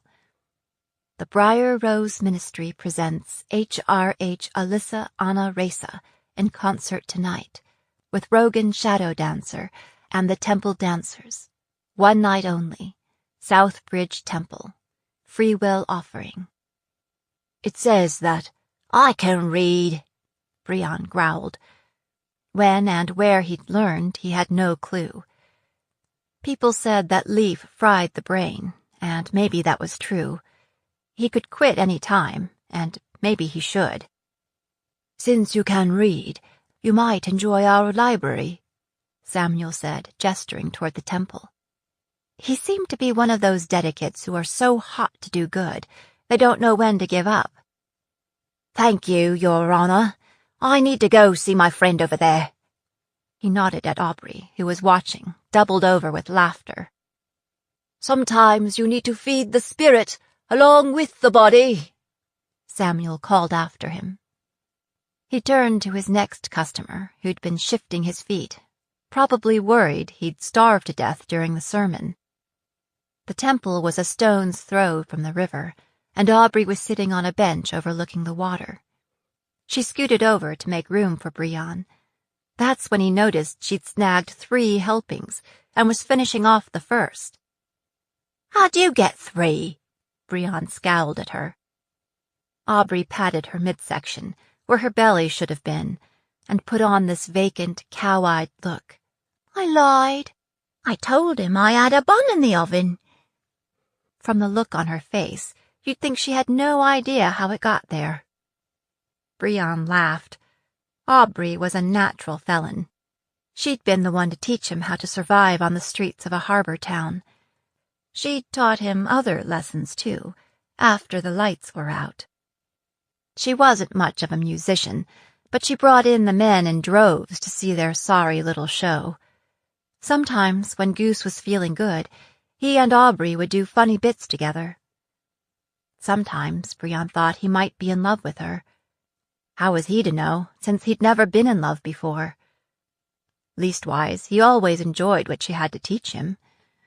She was the only person in his tattered memory who had ever been kind to him. But lately she'd seemed more snappish and standoffish. Brian peered over the stone wall at the river. It was the cleanest he'd ever seen in any city. Though it was nearly midwinter, tiny flowers cascaded over the wall. He picked a few and held them out to Aubrey. She sniffed at them, then set them on the bench beside her. Encouraged, Brian scooted closer. It's kind of romantic, having a picnic by the river. Putting his hand on her knee, he leaned in for a kiss, but Aubrey turned her head away. Tell me that again when you aren't stinking of fish. She licked her fingers and wiped them on the bench. She's sure moody, he thought. When Brian and Aubrey ducked back through the door of the crib, Wax was back and having a litter of kittens. Where have you been? Wax gripped the front of Brian's jacket and gave him a shake. Why is it you always wander off just when I need you? Take it easy, Brian said, wrenching loose. If I'd have known you needed me, I wouldn't have wandered off. He eyed Wax warily. It had been a long time since Brian's self-styled manager had shown that much interest in him. Wax could be much too creative when it came to ways Brian could earn his keep, ways that crossed the boundaries Brian had set for himself. He'd been with Wax since he was a pretty blonde 10-year who needed protection in the southern harbor town of Baston Bay. He was grown now, 16 years old, and able to make his way on his own. More and more, he was beginning to question whether staying with this lot did him any good. Aubrey would be fine. She knew how to land on her feet. Lately, she'd been gone a lot, and Brian suspected she had her own game going. He was surprised she'd stayed this long. But what about Goose? What would happen to him if Brian left? Brian was bringing in most of the money these days, and Wax could be ruthless when crossed. He could be ruthless any time he thought it would do him some good. So what's up? Brian said. Did you bring anything back for us? Brian could take or leave the leaf, but Goose was in a bad way. Wax's gaze flickered away. I got nothing for you now, he said, but we'll be in gravy tonight. You'll just have to tough it out until then. Brion clamped his teeth to keep his thoughts from spilling out, then opened them enough to say, What happens tonight? That gig I was talking about, it's on. Wax rubbed his thumb and fingers together. It's real money this time. I told you the capital was a place to be.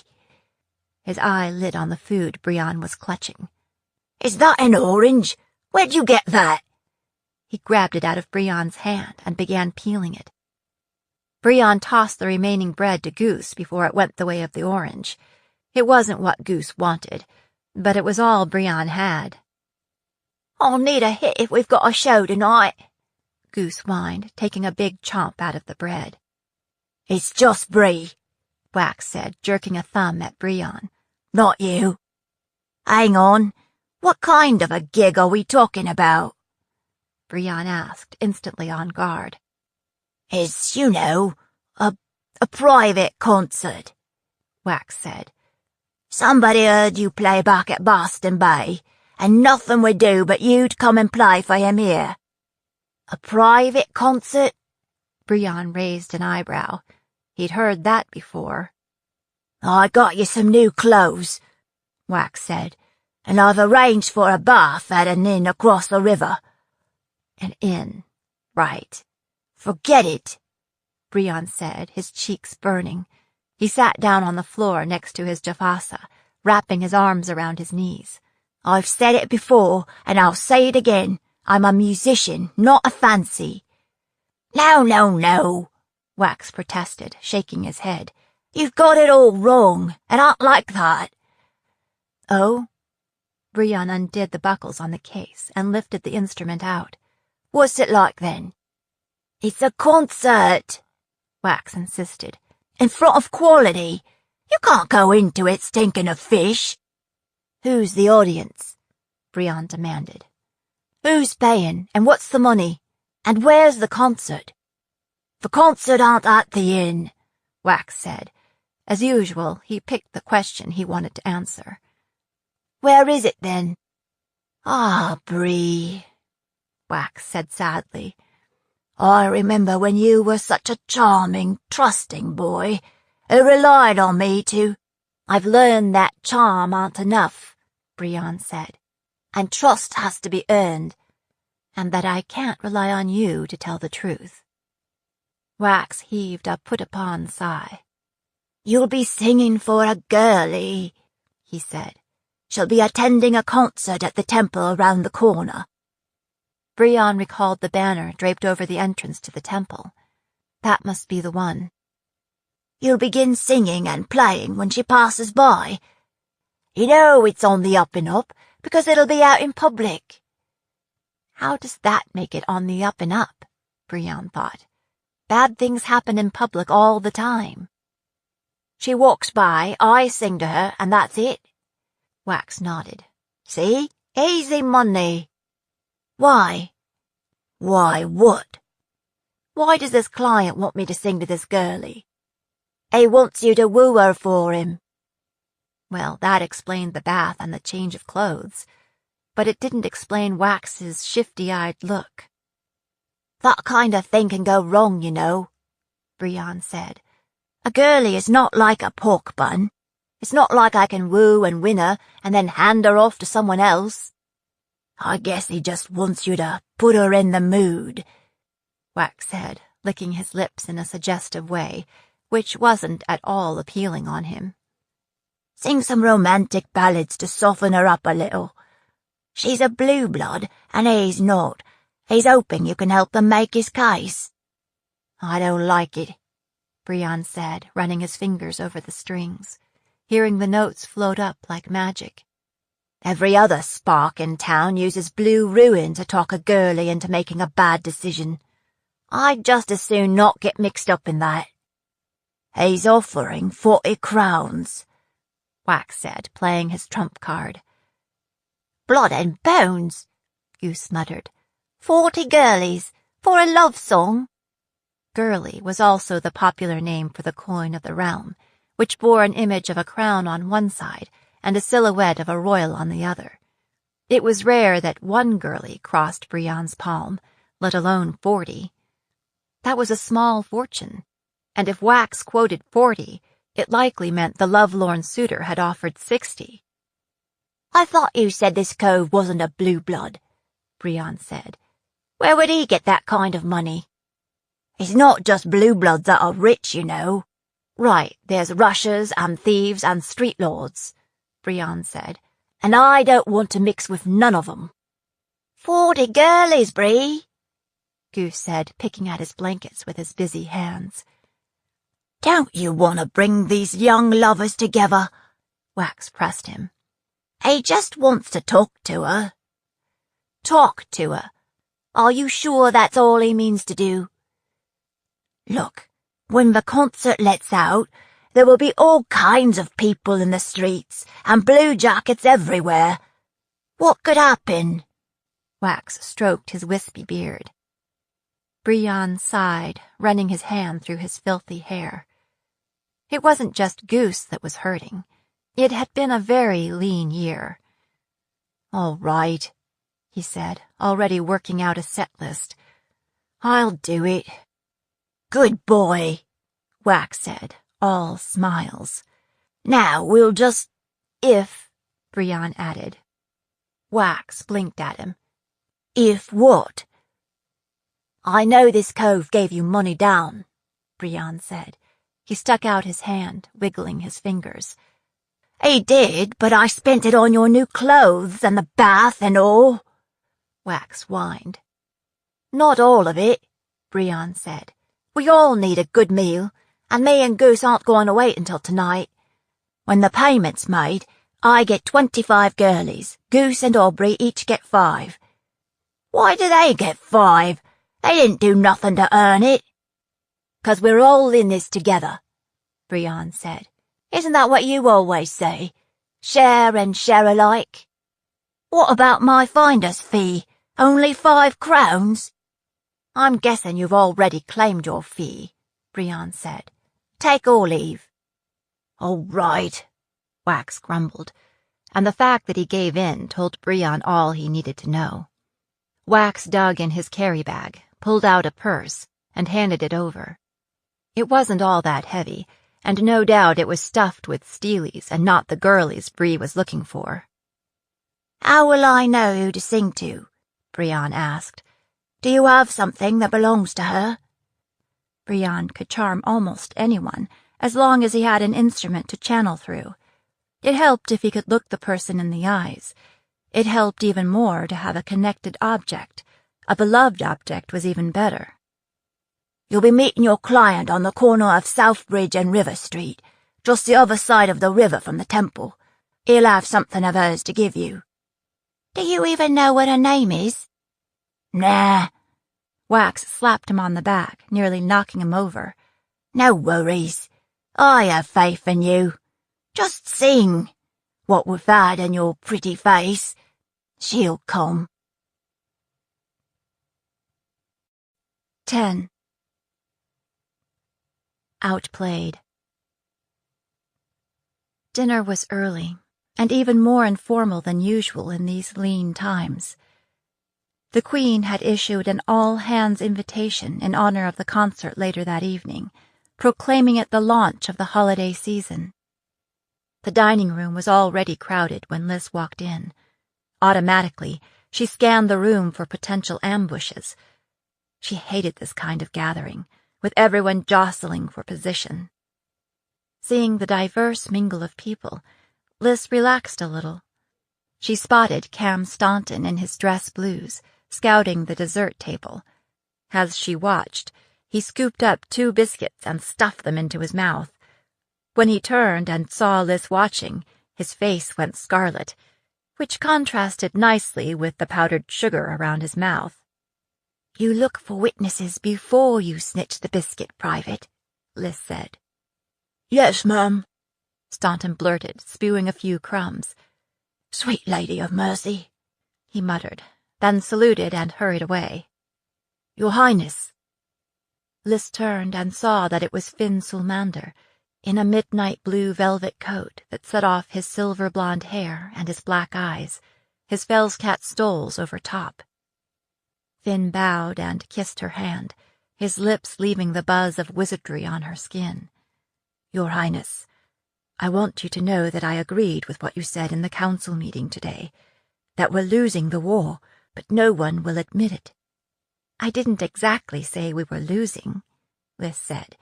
"I only questioned whether we were winning. There's a difference." She was sure there must be, though she'd be at a loss to explain it. "Still, there are many who believe that we are on a path to disaster." He gripped her hands hard, and his voice shook a little. "Hey now," Liz said. "It's been a long season. As for the council, sometimes it just takes time to win people over to a new way of thinking. It's not supposed to be easy." Even as she said this, she couldn't believe those words were coming out of her mouth. "What they don't understand is that time is running out," Finn said. With that, he seemed to gather himself and remember that he was in a room full of people.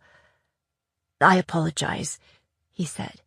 "After all, we have lots to celebrate tonight." "We do?" Liz thought as he bowed and turned away. Biting her lower lip, she watched him cross the room. The war doesn't end when the fighting stops, she thought. There were so many walking wounded among her friends. If the war ended today, how long would it take the realm to heal? Sighing, she headed for the food and drink herself. The recent winter court arrivals were swarming the meager spread after months of trail food. Greeting several hungry members of her salvo, Liz helped herself to a biscuit and a glass of wine. Turning away from the sideboard, she found herself face to face with Quill Bosley, resplendent in his dress Highlander uniform. "Sweet Alyssa," he said with a bow. "I hoped you would be here." "And I hoped you wouldn't be," Liz thought, looking around for an excuse to escape, and seeing none. "Lieutenant?" she said, inclining her head in greeting. "I just heard the good news," he said. "I understand that congratulations are in order, Captain. Or should I call you the Grey Wolf?" "Captain will do," she said. "It was an honor to be selected, when there are so many more experienced officers to choose from." "Well, it's not surprising that General Dunedain would want to get into your good graces. I'm not saying you didn't deserve it, of course." Bosley winked at her, as if her promotion were some kind of cozy insider joke. Bosley was one of several suitors who had displayed interest in Liz last social season. These overtures were mostly quick forays and quicker retreats. Bosley had been more persistent than most, showing up on her dance card repeatedly, despite her penchant for awkward conversation and stepping on feet. The youngest son of a member of the Vale nobility, he seemed to be pursuing an alternate route to advancement. Liz had been polite at first, reasoning that at least, as soldiers, they'd have something in common to talk about. But the more time she spent with him, the less she liked him. It seemed that he was more interested in getting under her small clothes than in anything she had to say about strategy. Now he seemed to think that he had staked some kind of claim. Though he'd called on her several times since she'd been home, she'd managed to avoid a face-to-face. With the advent of the solstice social season, that respite was over. "I must say, I am disappointed that I've not seen more of you since we've been home," Bosley said. "I've been pretty busy," Liz said vaguely. "Our time at home goes by so quickly." "Which is why we need to make the most of it." Reaching out, he took both her hands. Why did people keep taking her hands? "I wondered if you had plans after dinner," he said, leaning in close so she could smell the stingo on his breath. "We could go somewhere and exchange war stories." If he'd really meant that, she might have been tempted, especially if the conversation took place in public. "Too bad," Liz said, pulling her hands free. I have a recital tonight. In fact, this entire season is incredibly busy. Since I'm out of town so much, there's a lot to pack in. Drilling, marching, meetings, more drilling. Bosley shifted his weight and fisted his hands. I understand that your social calendar must be complicated, what with the holiday and all, but surely you— Speaking of social calendars, Liz said, looking over Bosley's shoulder, here comes Lord Thornley.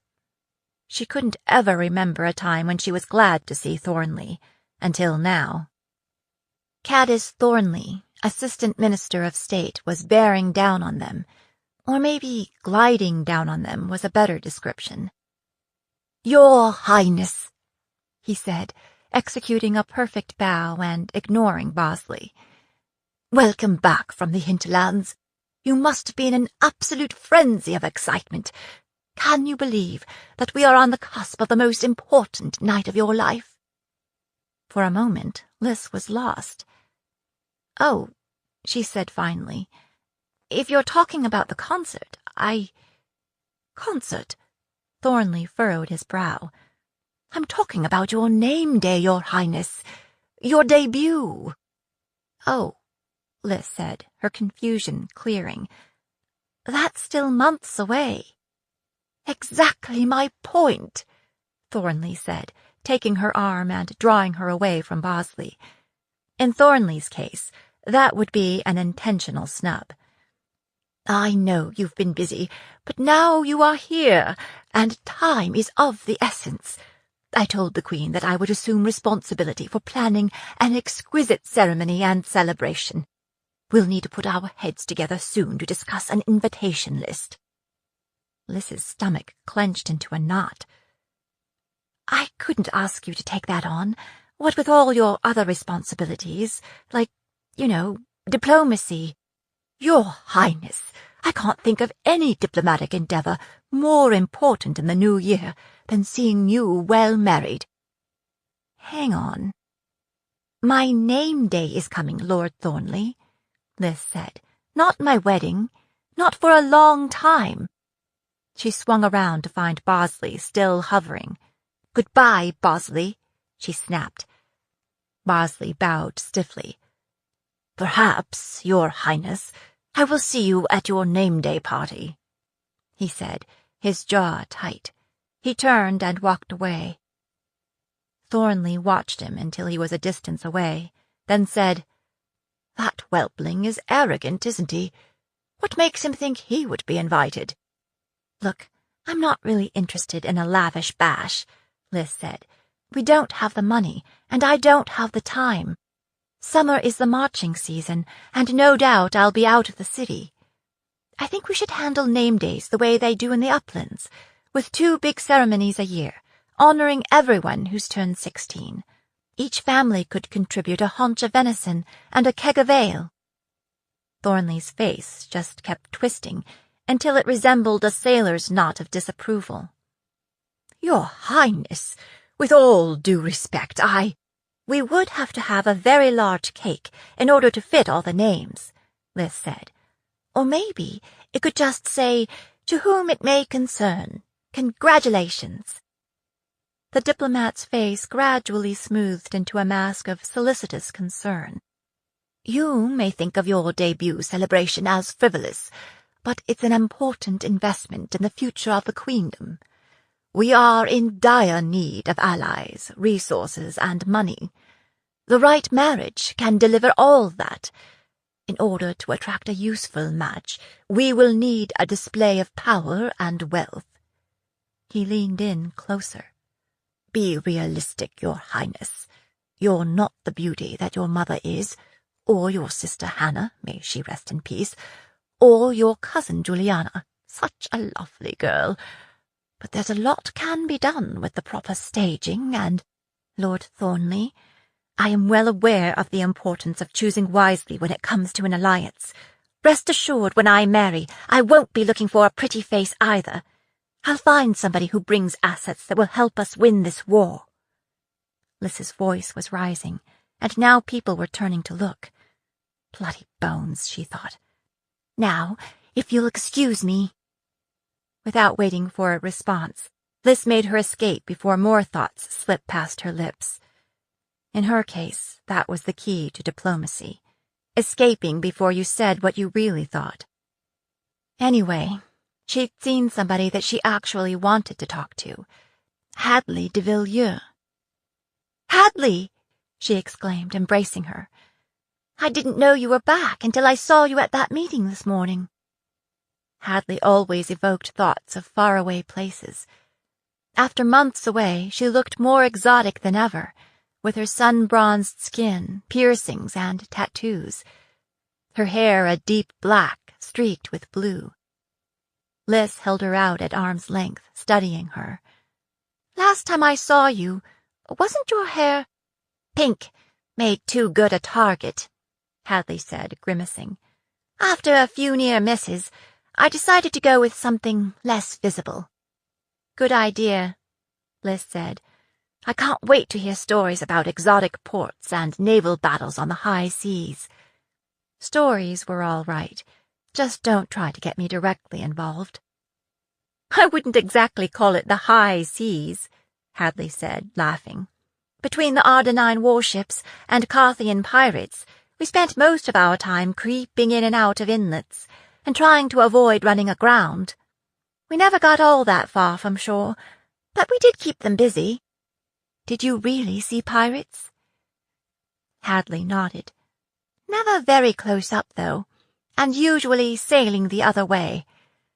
Pirates don't like to tangle with ships that shoot back, especially since we don't carry the kind of swag they're after." "How long will you be home?" Ardenine ships prowled the seas year-round, so there was no defined fighting season for Hadley. Hadley shrugged. "I haven't received orders yet, so who knows?" "When can we catch up over a few beers?" Liz said. "How about tonight?" "I don't know whether you've heard, but I'm doing this concert tonight." "Oh, I'm coming to the concert," Hadley said, grinning. "I wouldn't miss it. Maybe after the concert we can get a group together." "Let's do it," Liz said, absurdly happy. "It's been too long." Hadley hesitated, as if debating whether to speak up. "Just so you know, I'm on board with the idea of an attack on Arden. I assume you have a target in mind?" "Several," Liz said with a grim smile.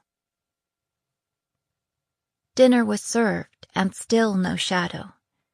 Liz's concern turned to worry. He'd said he would come, but what if something had happened to him? As she'd said in council, he walked a dangerous road, especially since Aspen died. Dinner was being held early because of the concert, and pretty much everyone at court was invited. Aunt Melanie was hosting. Raisa and Juliana sat up front with her, along with Finn and his parents. Aunt Melanie was dressed up, of course, and Juliana resembled a rare flower, with her porcelain skin and smoky eyes, her hair pulled up to show off her graceful neck. For once, Liz hadn't been included in the seating plan. Since she had a choice, she ate with Hadley, Sasha, Mason, and Littlefield toward the foot of the table. Liz poked at her roast chicken, usually one of her favorites, not being barley, but her stomach was in a turmoil of worry. She'd been sure Shadow would show up for dinner. During dessert, talk inevitably turned to Arden and the war.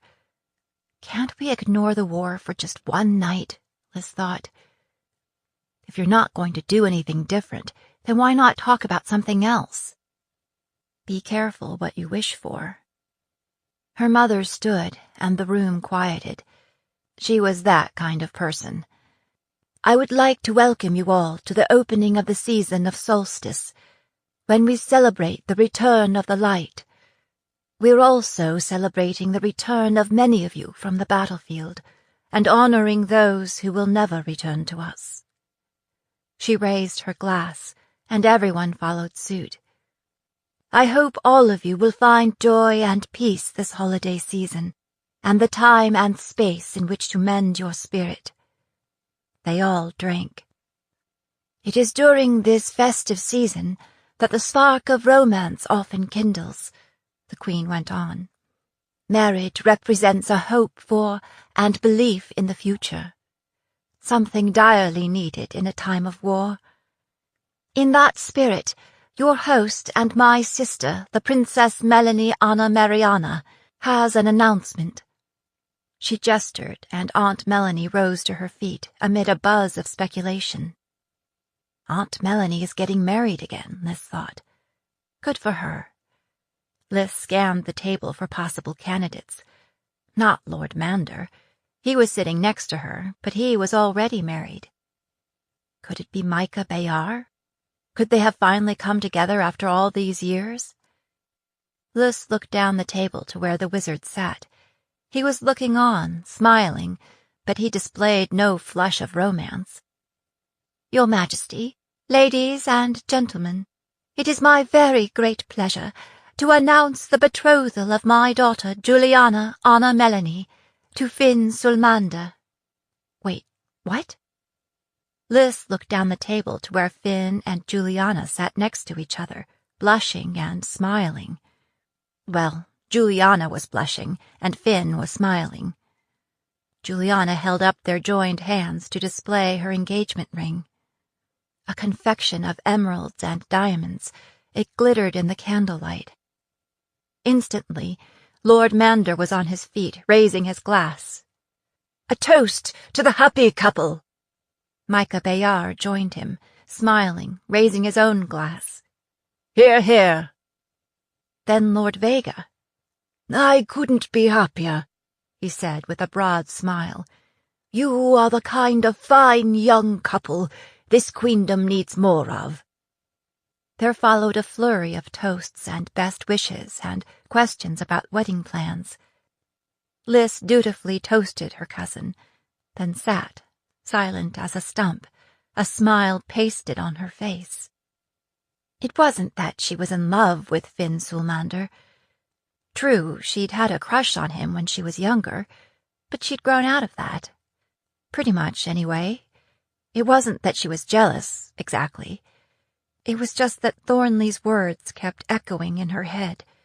You're not the beauty that your mother is, or your sister Hannah, may she rest in peace, or your cousin Juliana, such a lovely girl. It was just that Finn and Juliana were so perfect together, like a matched pair of thoroughbreds. It was just that Liz had had no clue this was coming until it actually happened. Finn hadn't said a word about it on the long trail home. It was just so damned humiliating. 11. The Client. The inn was called Maybreeze, and it was a clicket house, as Brian had suspected. But the place was clean and well kept, and there was no reason he couldn't take a bath there, as long as he locked the door and kept his shiv by his side. Long, hot baths were rare in Brian's world. It was unusual, too, to get to be first to the tub. Truth be told, it had been a while since he'd had his clothes off, and he was shocked at how thin he'd become. He'd grown taller, and it was like he'd been stretched out, his ribs prominent under his skin. You need to leave the leaf alone, he thought, and he would, soon. He was surprised at how good it felt to stew until his skin got wrinkly, the water turning murky gray around him. When he finally rose, dripping from the tub, his hair was 2 shades lighter, and the stench of fish was gone. As soon as he unfolded the bundle of clothing, he knew Wax hadn't picked them out. He found soft wool breeches, a snowy linen shirt with bloomy sleeves, and a velvet doublet in a rich emerald green. There were warm hose to wear underneath, and a fine hooded cloak with velvet trim to wear over. Everything fit well enough, though he had to cinch in the breeches to keep them from sliding down over his bony ass. He was admiring himself in the mirror, striking poses, when somebody knocked at the chamber door. Brian grabbed up his shiv and said, "Occupied." "Open up, quick! It's Aubrey!" He stowed the shiv and padded to the door. Aubrey stood outside, holding a pair of boots. Her eyes widened when she saw Brion. Bones, Bree, will you look at you? You could walk right into any palace and be at home. Until I opened up my mouth, he said, stepping aside so she could enter. She walked in, stuffing the boots into his arms as she passed. Try these on, she said. See if they fit. She glanced into the tub.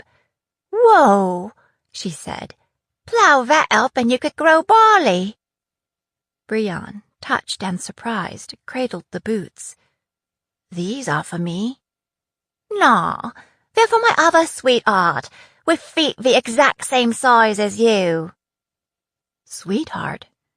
That was encouraging, in a peculiar way. Brion sat on the edge of the bed and pulled on the boots. They were loose, but another pair of hose or another year's growth would fix that. Thank you, he said, sticking out his feet so he could admire them. Where'd you get these? They were sitting outside one of the other rooms, and they looked like the right size. We'd better be gone before the owner misses them. But first... Aubrey sat down beside him. Sliding her arms around him, she kissed him, long and deep, pressing him back onto the pillows until his heart was thumping under the fancy doublet. What was that for? He said when she broke it off. Not that he was complaining, but it had been a long time since she'd kissed him like that. I wanted to see what it was like to kiss a gentleman, she said. Well then, Brion said, as long as we're here, would you like to see what it's like to... She shook her head and put her fingers to his lips. Like I said, we need to go before the cove down the hall comes looking for his boots, she said. But I wanted to talk to you in private. She slid her hands down until they circled his neck, and her fingers caressed the mage mark on the back of it. Then she pushed his head down so she could take a closer look. Gooseflesh rose on his back and shoulders. Don't, he said, pulling free. Why not? Because I said so. Aubrey blinked at him, then dropped her hands into her lap. Brion guessed she wasn't used to hearing no. Not from him, anyway. It's time we went out on our own, she said. Brion sat back a little, resting his hands on his thighs. He waited. Wax does nothing for us, only gets in our way, she said. A street lord that can't support his crew doesn't deserve to have one. He's not a street lord, Brion said. He's a manager. We're not a crew, we're a musical troupe. He couldn't say why it was so important to him to maintain that distinction. Aubrey flipped her hand as if to say, whatever. You're the one bringing in all the money. Now we have some coin. There'll be more of it coming in, and you have some fine clothes. I say we leave after the gig tonight. And go where?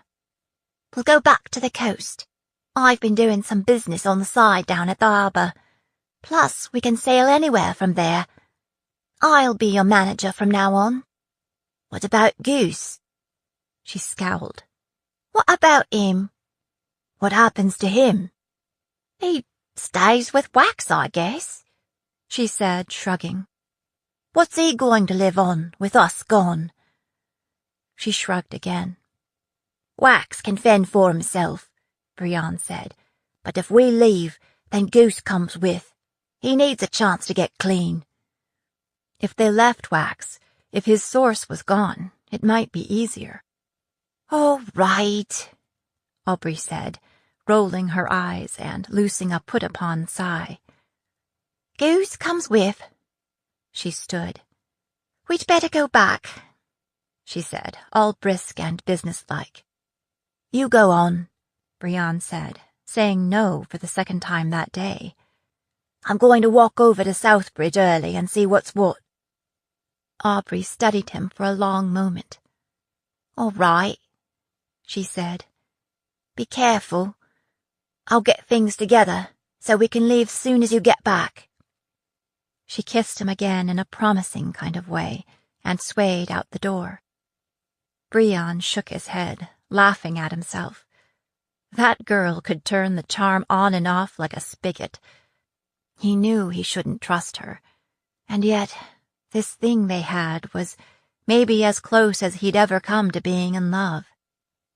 You sing love songs all day long, he thought, but you wouldn't know love if it came up and bit you on the ear. Time was wasting. Brion picked up his Jafasa, loped down the stairs, and walked briskly through the common room, careful not to make eye contact with any of the patrons, or respond to any of the suggestive comments that came his way. Once outside, he crossed back to the temple side of the river and entered the big front doors. A dedicate sat at a small reception table just inside the doors, paging through a large illuminated manuscript.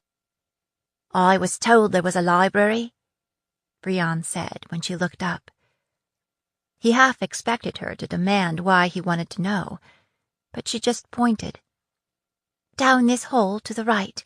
Go all the way to the end, and you can't miss it." She returned to her reading. Must be the new clothes, he thought, brushing his fingers over the velvet. The library was the biggest he'd ever seen, 3 stories tall and all paneled in dark woods. They had rolling ladders you could use to reach the highest shelves. Another wall was all little niches, with rolled manuscripts poking out of them. Dedicates were seated at tables here and there, heads bowed over their work. In one corner, a scholar was reading a book to a group of children. At the front desk, a man looked up at Brion's approach, keeping his place in his book with his forefinger. "I was wondering," Brion said, "if you have any books about ships." As it turned out, they did. Brion could spend hours reading about ships and the sea. Maybe it was because he'd grown up in a harbor town, watching ships come and go, wishing he were aboard. This one time, a shipmaster had seen him staring longingly at the ships in the harbor and offered to row him out to take a closer look. Brion had been seized with an unreasoning panic and fled. Books were the safer way to go. It was easy to get lost between the covers of a book. He imagined what it would be like, living right here in the temple library, where he could read and read and read, venturing out to the square now and then for bread and oranges. On temple days, he'd go to the Click-it house for a bath. Before he knew it, the bells overhead were bonging, and it was 7 o'clock and time to meet his contact about the gig. Slinging his Jafasa over his shoulder, he walked back down the steps, stopping at the table by the door in case they wanted to search him for whatever he'd pocketed. The dedicate just waved him on, out the front door of the temple, under the banner proclaiming the concert. A light snow was falling as Brion crossed back over the bridge to the neighborhood known as Rad Market and turned down the first alley on the left. The alley ran along the rear of a series of riverfront taverns, click-it houses, and tenements. At the end of the first block, he saw a cloaked figure leaning against a lamppost on the corner. When the lamp leaner spotted Brion, he straightened, eyes glittering within the shadow of his hood. The rest was all darkness, like he was one of those demons from scary storybooks that are looking for a new body to live in. Was this the lovelorn suitor? No wonder he was having trouble romancing his girlie. And yet, there was a familiar shine to him, a blue-white glow that Brion had always associated with mages. That can't be right, Brion thought. Mages never have trouble finding a lover. That's what he'd heard, anyway. Maybe he was mistaken. With the client wrapped up as he was, he couldn't get a good look. "I'm here about a street concert," Brion said, wanting to establish the rules of the game up front. "Are you?" "You're the spell singer?" The client's voice was as cold as a dead fish across the face, and flat, as if he were trying to disguise it.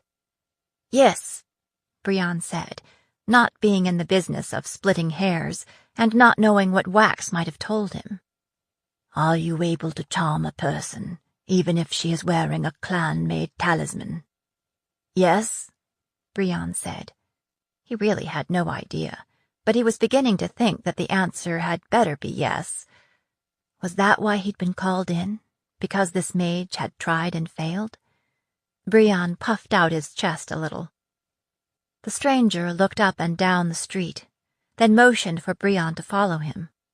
Brion did so with a prickle of unease. Wax wasn't all that choosy about who he did business with.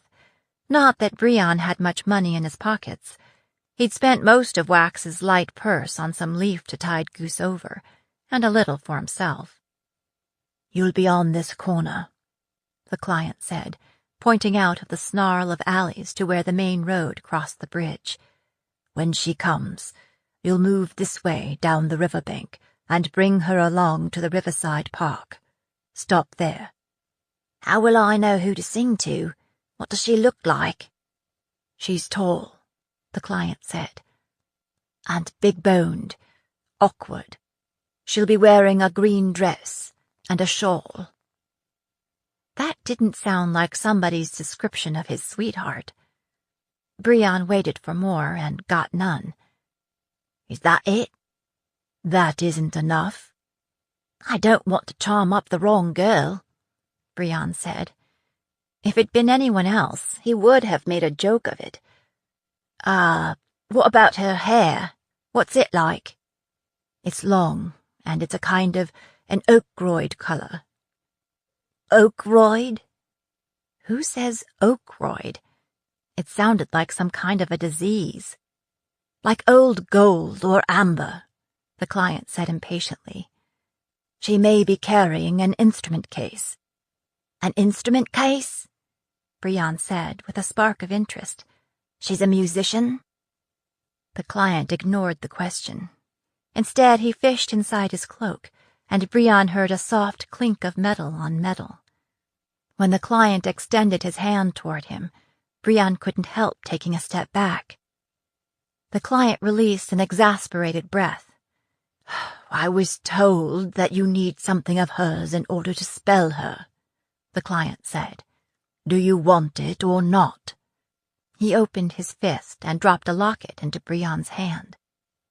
Brion weighed it in his palm.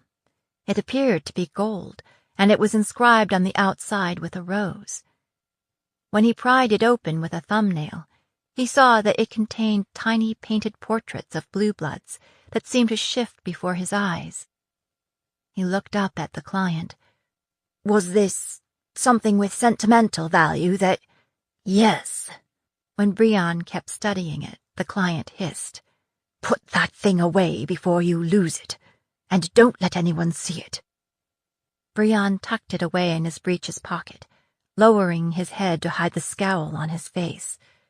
He did not like this client much at all.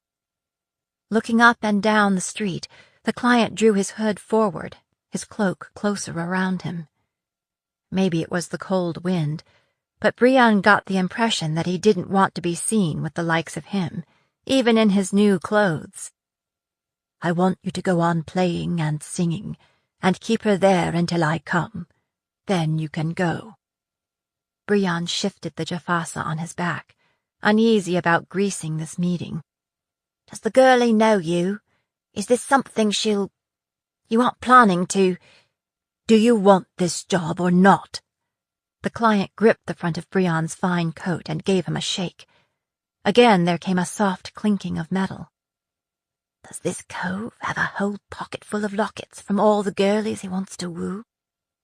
"You're being paid, well paid, to sing, not to ask questions." Brion hesitated. This gig stunk to high heaven, but he really needed it, especially if he and the others were leaving Wax. They'd want traveling money. If he could get money up front, he'd go back and collect Goose and Aubrey and hit the road without any ethical dithers. It was worth a try. He stuck out his hand. "I need a down payment, 25 crowns. "I gave the down payment to your handler," the client said. "I'll pay him the rest when you deliver the girl. The concert should be over about 9:30. I want you here at 15:15. You can keep time by the temple bells, understand?" Brion didn't like it, but Wax had already made the deal, so it was hard to argue the point. He nodded. Got it. One more thing. Reaching inside his cloak again, like some kind of street magician, the client produced a bunch of flowers, wrapped loosely in a cloth, and thrust them at Brion.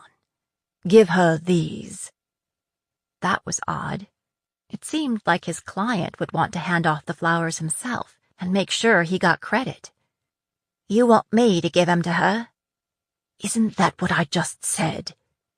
Brion took the bouquet. What if she asks who sent these? What should I say? Tell her it was Darian, the client said. Darian? Now remember, keep her there until you see us meet face to face. Right, Brion said, just wishing this awful client would leave. But Darian had one more thing to say.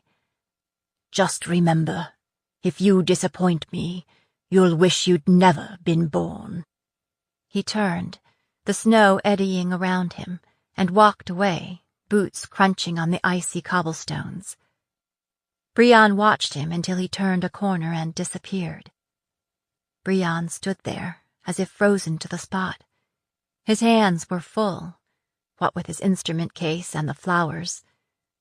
Finally, he set his case down in the snow, unbuckled it, and slid the flowers inside, thinking they would make a pretty poor show by the time he handed them off. He really didn't care. He never should have agreed to this gig. He knew that now, but he couldn't see any way out of it. I'll see how things look, he told himself. If it smells too fishy, I'll find a blue jacket. That's what he told himself, but he knew in his heart he wouldn't. 12.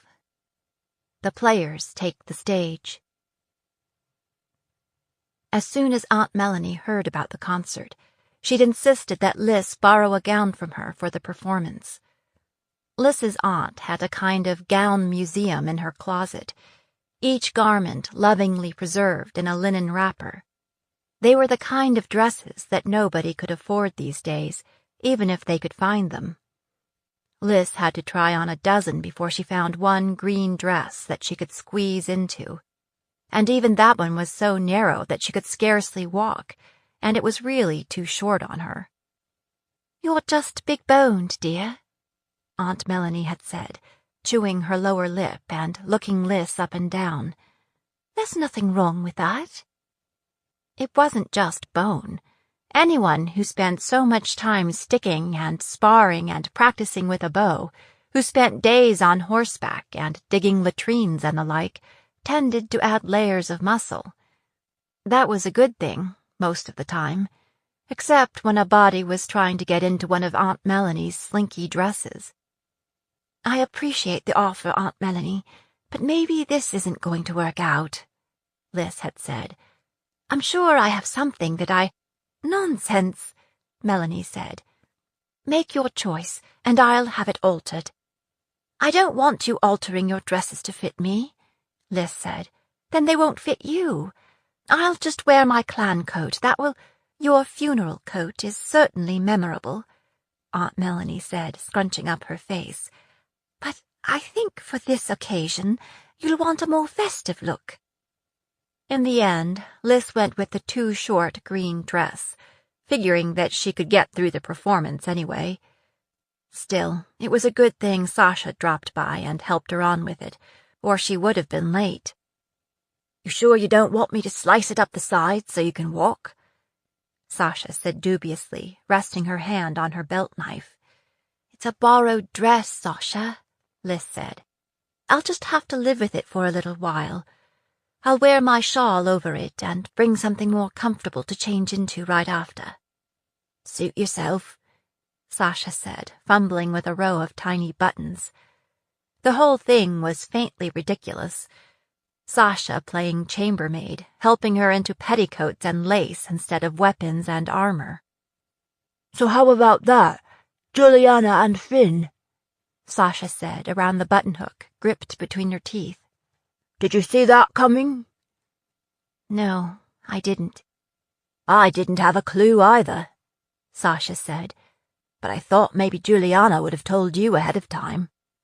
We're really not close, Liz said. Despite all her efforts, her voice trembled. With that, Sasha left off buttoning and walked around until she could look Liz in the face. He's not a good match for you, Liz, she said gently. You're stronger than him in a dozen ways. You can do better, and you will. Liz was mortified. Am I that easy to read? Does everyone know I've been mooning after Finn Sulmander? Am I the laughingstock of the entire court? Or worse yet, the object of pity? No, Sasha said, answering her unspoken question. Likely I'm the only one that knows, and I'm not telling anyone. When Liz and Sasha emerged into the stable yard, there were 3 coaches lined up in front of the door, and a small crowd of people waiting to board. Liz spotted Juliana right away. As usual, she was surrounded by a crowd of friends, and they were buzzing about the engagement. Liz made a wide circle around that, as she would a hornet's nest. She knew she should congratulate her cousin on her engagement, but she just wasn't in the mood. At least Finn wasn't with Juliana, a small blessing. But Juliana saw her and turned away from her friends. Alyssa, wait, let me see. So Liz had to stop and turn and show off her dress with the tiny mincing steps that were all she could manage. Her cousin wore a long, sinuous dress in a smoky purple, a flatland lily in her midnight hair. It was no wonder Finn was smitten with her. You look lovely, Alyssa, Juliana said, gracious as always. I'm so glad to see that dress put to good use. Mother insists on keeping them, but she never wears them.